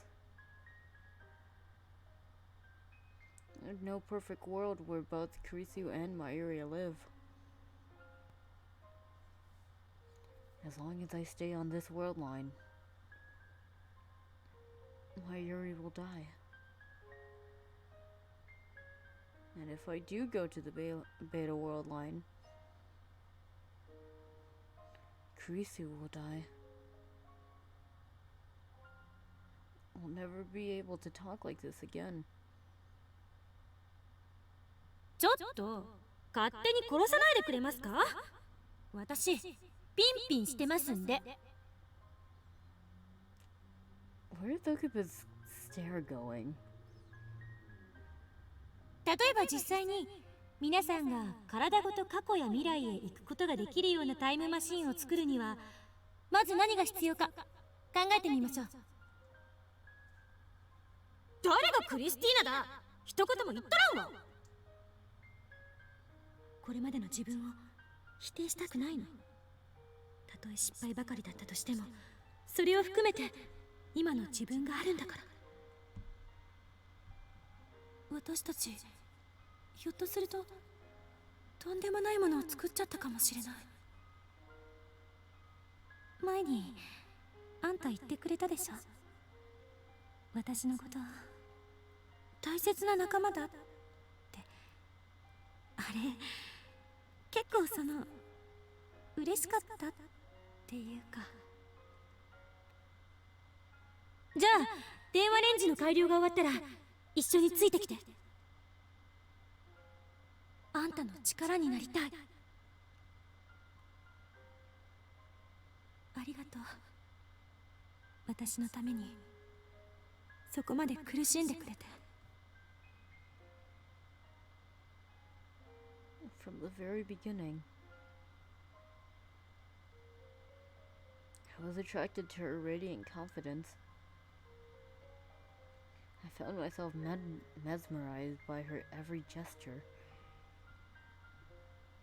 hanging on her every word. I listened enraptured whenever... Wait, I listened enraptured. I listened enraptured whenever she presented her latest theory. At the end of the day, the reason I never called her by her name is because I was too embarrassed. I admired her, I longed for her, and I didn't want to admit it to myself. Only now do I realize the truth. I love her. To me, Kurisu is far more than that. And yet, I have no choice but to tell her there's nothing else. There's nothing I can do. 俺はお前を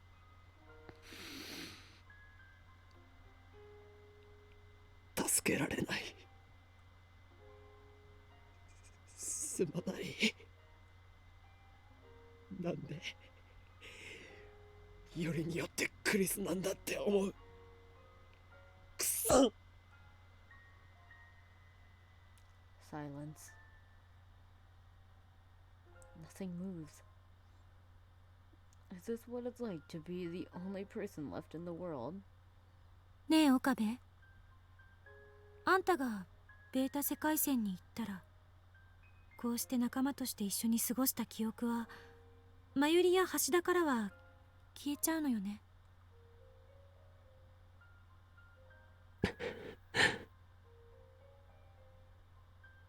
岡部は私のこと覚えててくれる？お前のことは絶対に忘れない。誰よりも大切な女のことを忘れたりしない。それって何バカなこと言ってんのよ。事実だ。それは証明が必要。それがないと私は方程式を用意できない。 ACTH の分泌過剰になり、ガンマ波から確率共鳴が起きてヒルベルト曲線のハウストルフ次元は無限大と仮定されるわけだから、つまり全近線はポジトロン断層法で計測して。 Okay, straight up props. You have to give straight up props to Asumi Imai. Because she said that so quickly, and it doesn't feel like they sped up that text. That shit's just funny. Anyway, oh, a little tip too. Cool. Okay. Oh my fucking god.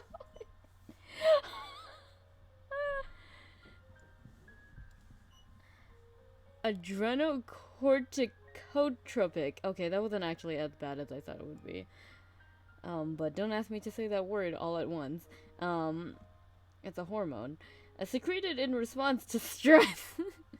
I think I have a lot of that constantly secreted.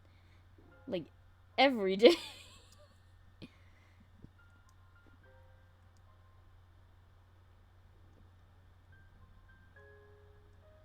クリス、俺はお前が好きだ。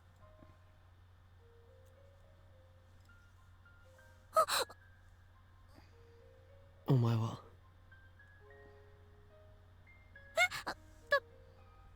言いますと？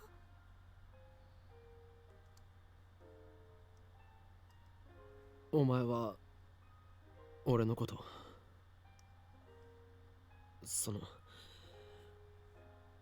どう思ってる？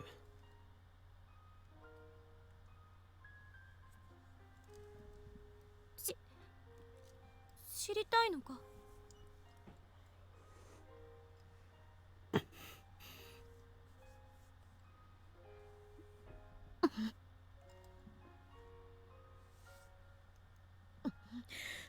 目を閉じろ。なぜ目を？いいから閉じなさいよ。I do as I'm told. I still don't know why she's so angry.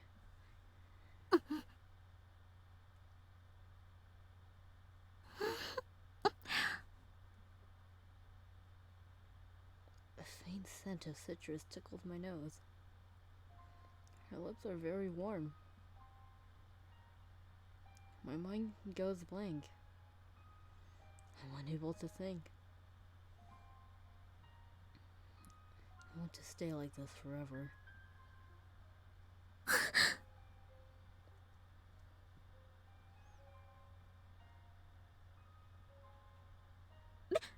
別にしたくてしたんじゃないから。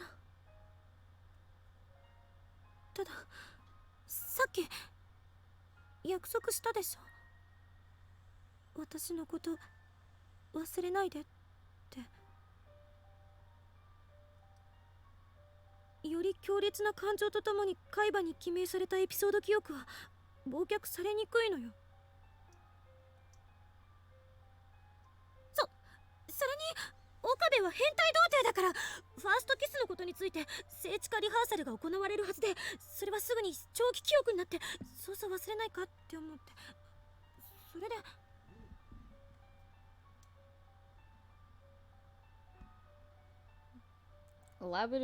Elaborative rehearsal. In psychology, the act of transferring short-term memory to long-term memory. This is done by attaching meaning to the matter to be remembered, or by relating the matter to some other familiar memory. Yeah, I wonder that too. どうしても岡部にだけは私のこと忘れてほしくなかったから。I wanted to be with her even more. I wanted to talk with her even more. I want to learn even more about her. 残念だったな。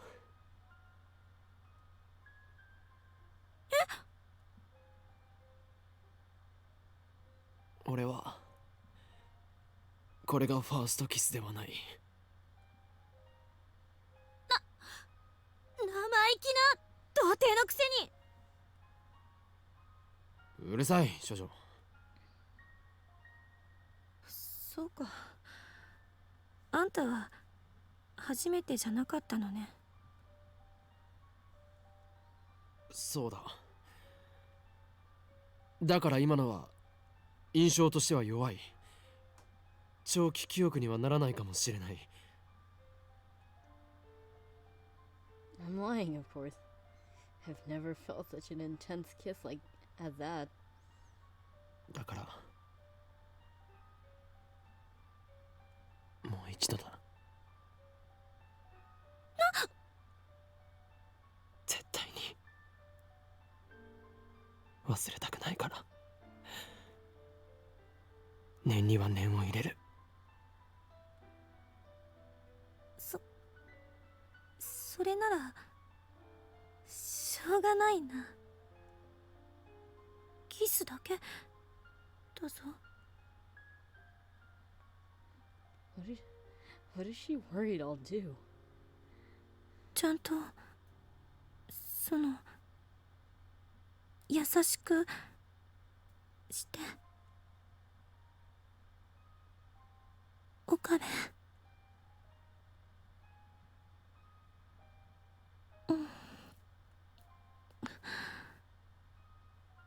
忘れないで。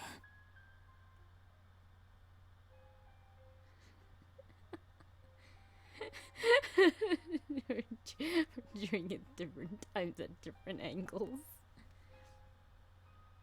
Stronger than the first time. Longer than the first time. I never want to let go.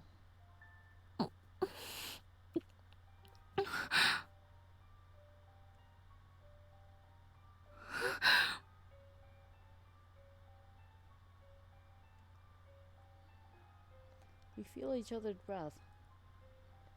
We feel each other's scent. We feel each other's taste. Oh god. 時間があっという間に過ぎていく。今だけはアインシュタインに文句を言いたい気分。時間は絶対的じゃない。アインシュタインは時間が人や状況によって長くなったり短くなったりするものなんだって科学的に証明。ねえ岡部、相対性理論ってとてもロマンチックでとても切ないものだね。I'm really glad that I get to hear her complain about fucking Einstein in the middle of her making out with fucking Okabe. Oh my god, that shit's so funny to me. How does Kurisu feel about me? In the end, she never really answered my question. Yeah, she did! God damn it, Okabe. Early morning, Akihabara Station. Is she going back to America? それじゃあマユリとダルは本当に呼ばなくていいのか？なんだかみんなに見送られると辛くなるから。岡部だけなら何のためらいもなく日本を立てる。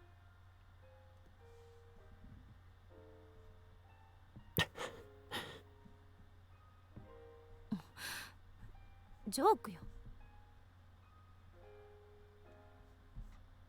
手土産だ。持っていけ。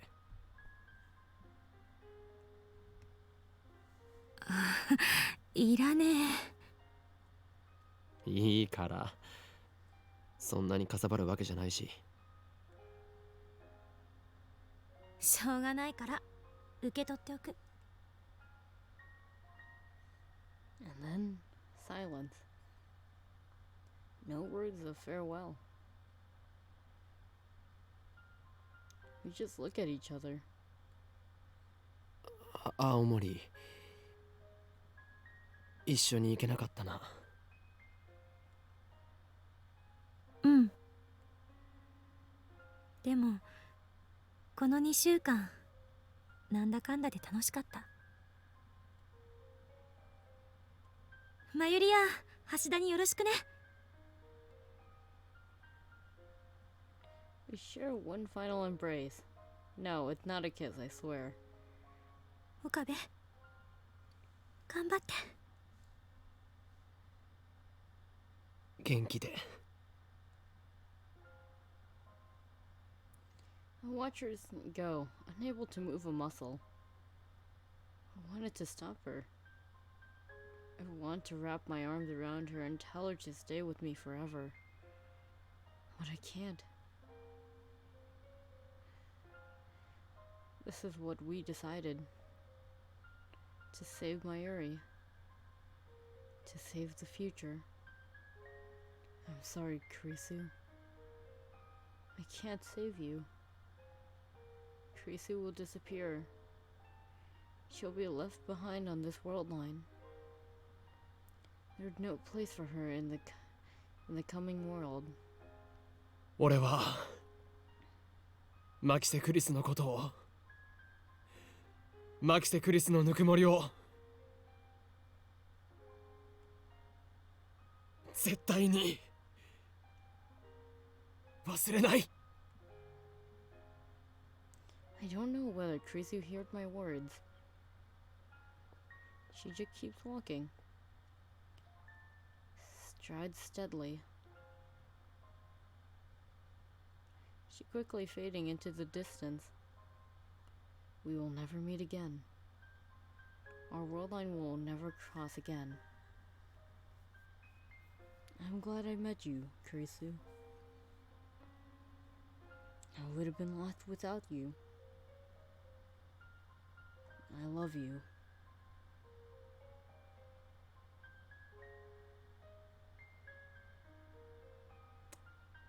Goodbye.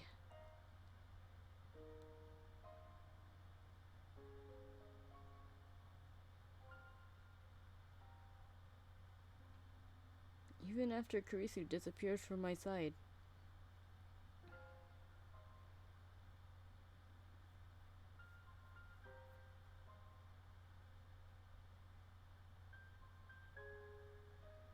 I stay rooted to the spot. As the minutes turn to hours, I just stare at the station. Might cause a tear to fall. それではこれよりオペレーションベルダンディ最終フェーズを開始する。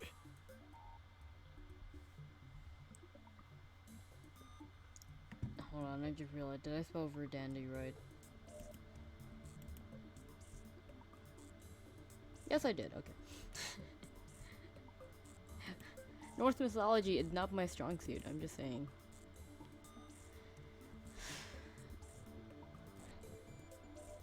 These 20 days have been madness. It's incredibly... This is madness! Had to. I have to. It's dead, but it's not really. It's incredible to think that at one point, this lab had a whole 8 members. And now we're back to 3. The memories we made. The experiences we shared. To save Mayuri, I will undo them all. There is sorrow in me. And guilt. Did you guys see like a blue thing, or did I just... That just on my computer? What the fuck? And guilt. But still, I chose to erase our memories. I chose to return everything back to normal. Suzuha's mission is irrelevant. I'm not doing this for the future. God damn it, Justin. As long as Mayuri lives, nothing else matters. That's an important line, by the way. I hope you guys remember that. ダル、始めてくれ。いいんだな。ああ。オキドキ。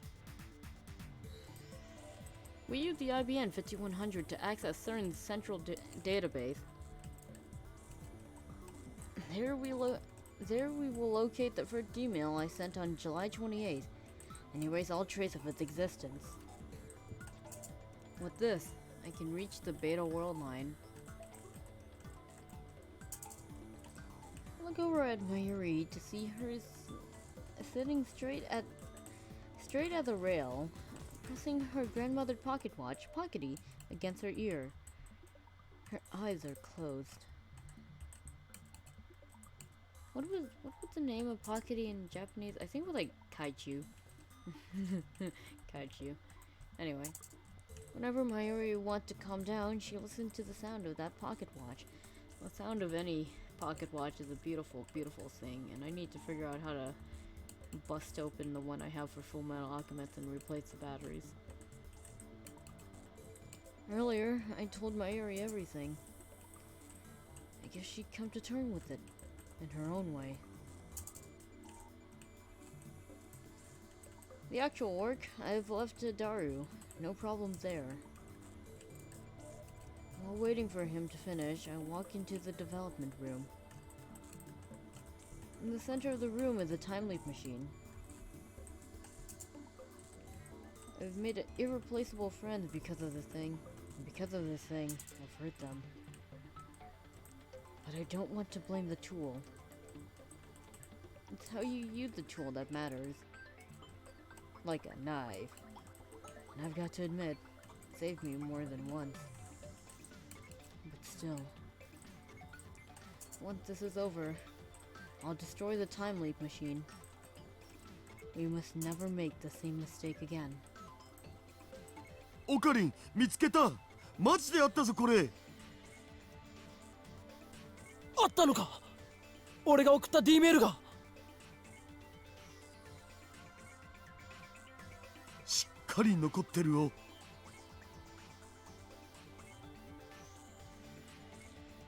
There it was, the message I wrote about Kurisu's death. This data led CERN to our doorstep.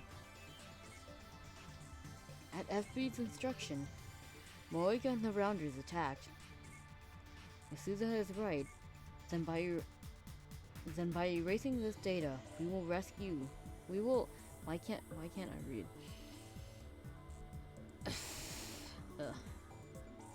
If Suza is right, then by erasing this data, we will escape the attractor field alpha.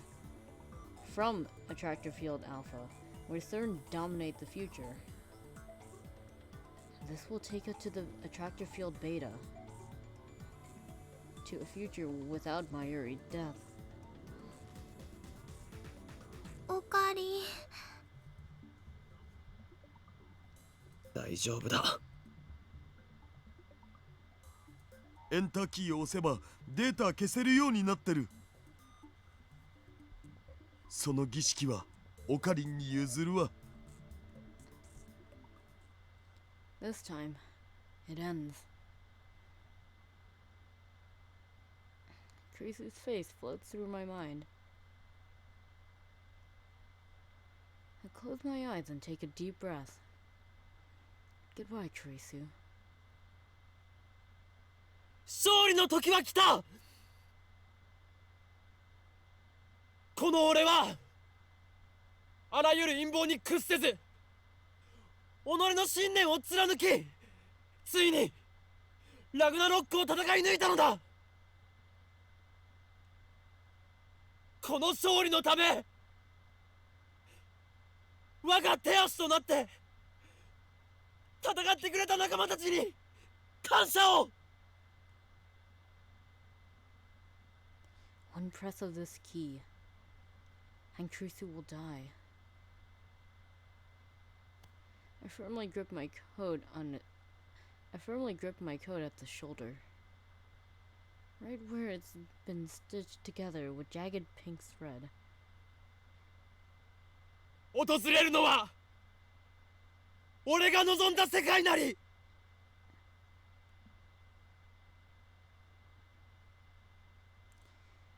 I wish for Mayuri to live, and Kurisu to die.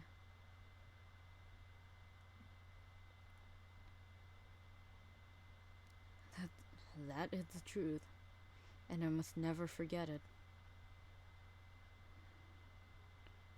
This is... 全てはシュタインズゲートの選択である。 Roll credits. This is the choins. This is the choins. Oh shit, I can't speak. This is the choice of Okabe Rintaro. 世界は再構成される。 I press the enter key. And immediately, I hear the lab door open. It's Kurisu. さよなら。私も岡部のことが。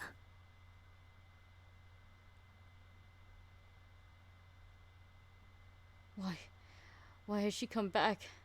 Before I can ask. The world distorts. The timeline is being rewritten.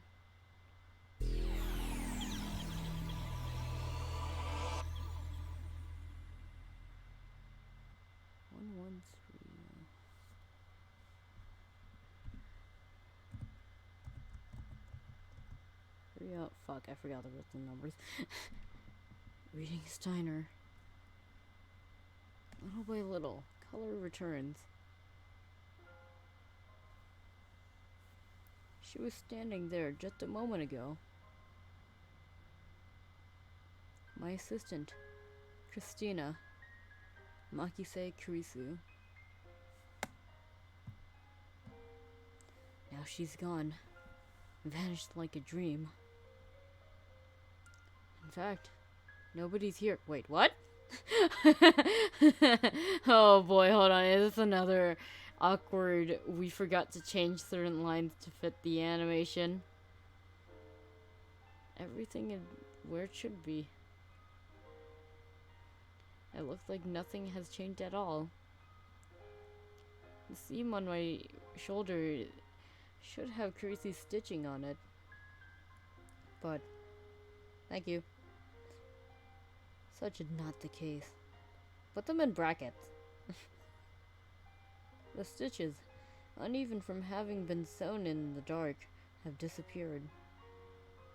There's no trace of that ridiculous pink thread. The device sitting on the development room wasn't the time leap machine, but the phone wave name subject to be changed. The upgrade Kurisu made are gone. Nothing has changed. This world is exactly the same.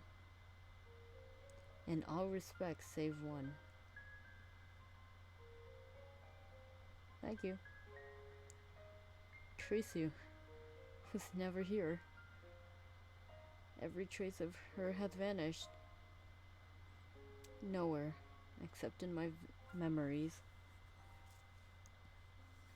なあ、ラボメンナンバー004は誰だっけ？ I need to ask. Even though I know what the answer will be. オカリン、ラボメンには004の人はいないよ。それとも名前すら明かされてない隠れメンバーが幼女なら許す。いや。I'm the only person in the world who remembered Makise Kurisu as lab member is number 4. So I won't forget. I alone will live with her memory engraved upon my heart. Now, time to proclaim my triumph. There are still things that must be done.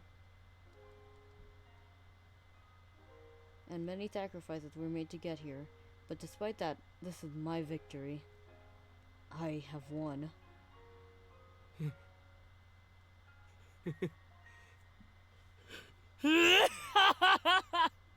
今ここにラグナロックの勝敗は決した。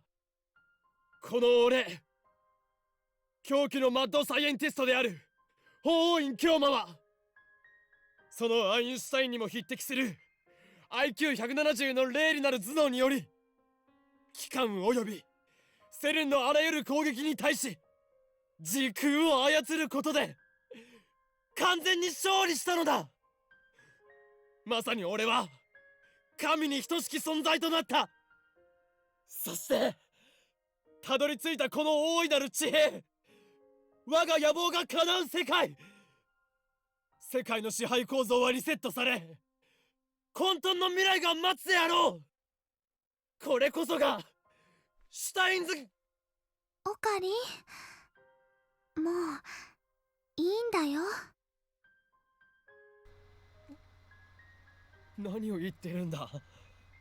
俺は今華麗なる勝利宣言を。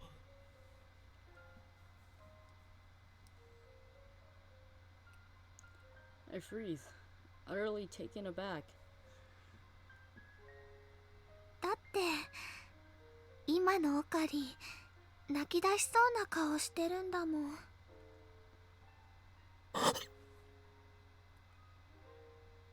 ねえ、無理しないで。前にも言ったよね。マユシーはオカリンの重荷にはなりたくないって。もうその口調続けなくてもいいんだよ。辛いなら普通に戻ってオカリンの心をね、さらけ出してもいいんだよ。俺はもうマユシーのことは気にしなくていいから。マユシーは大丈夫だから。オカリンはね、オカリンのために泣いてもいいんだからね。何があったのかはわからないけど、泣いてもいいんだよ。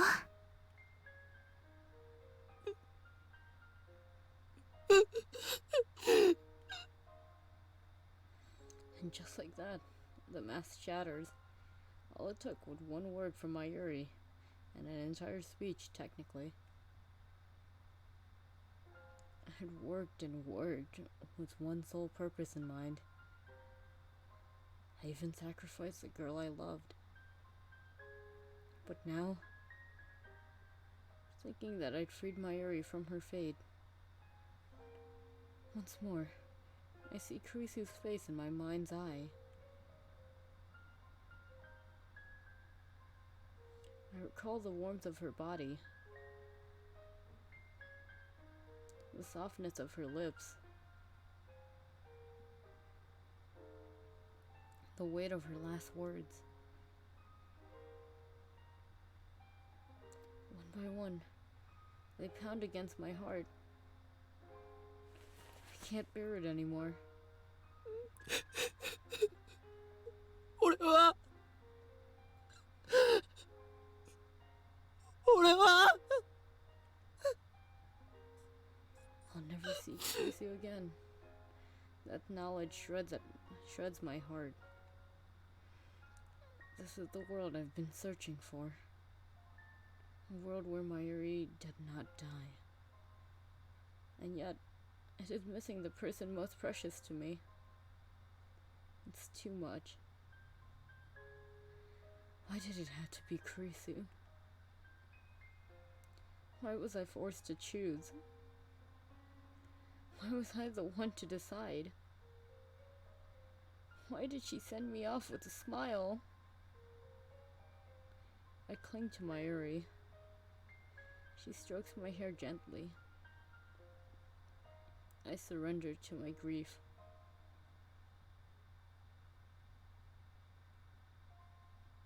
Three days have passed since then, and Mayuri is still alive. Moika and the Rounders have not attacked, and Tenoji has shown no sign of moving against us.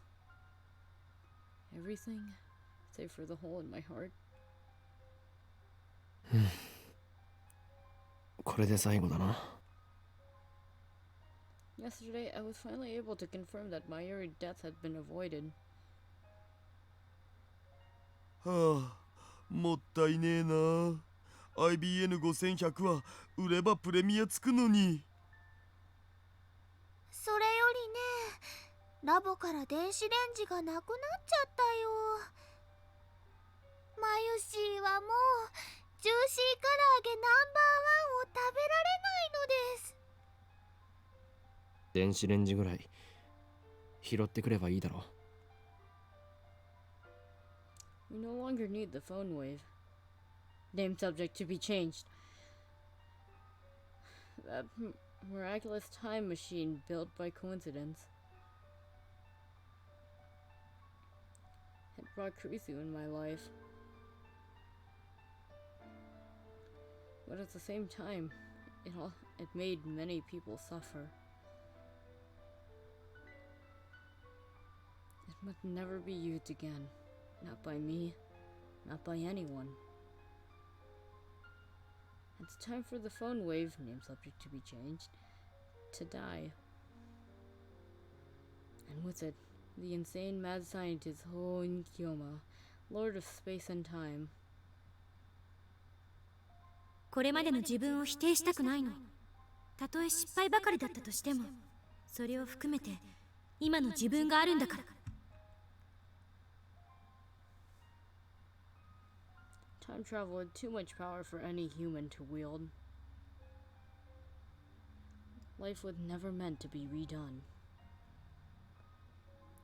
And that's fine by me. Wouldn't you say so too, Kurisu? 過去にだって今すぐ行けますよ。夜になったら望遠鏡で空を覗いてみてください。何万年も前の光を見ることができるでしょう。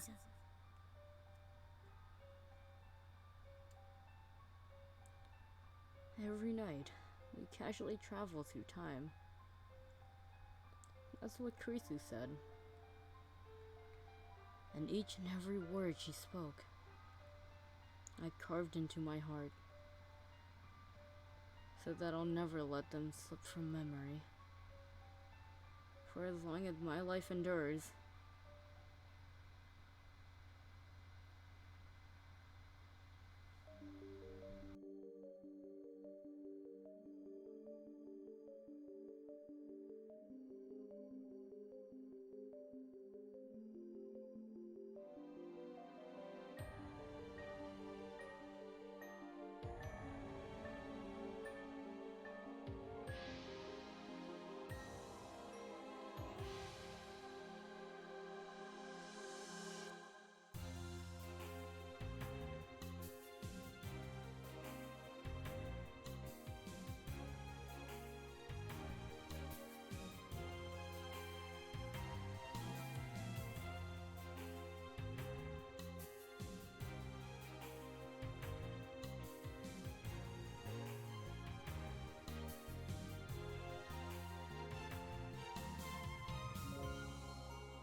はい、もしもし。え、誰が？僕が？お父さん？君の？何言ってんの？は？岡部倫太郎に代われ？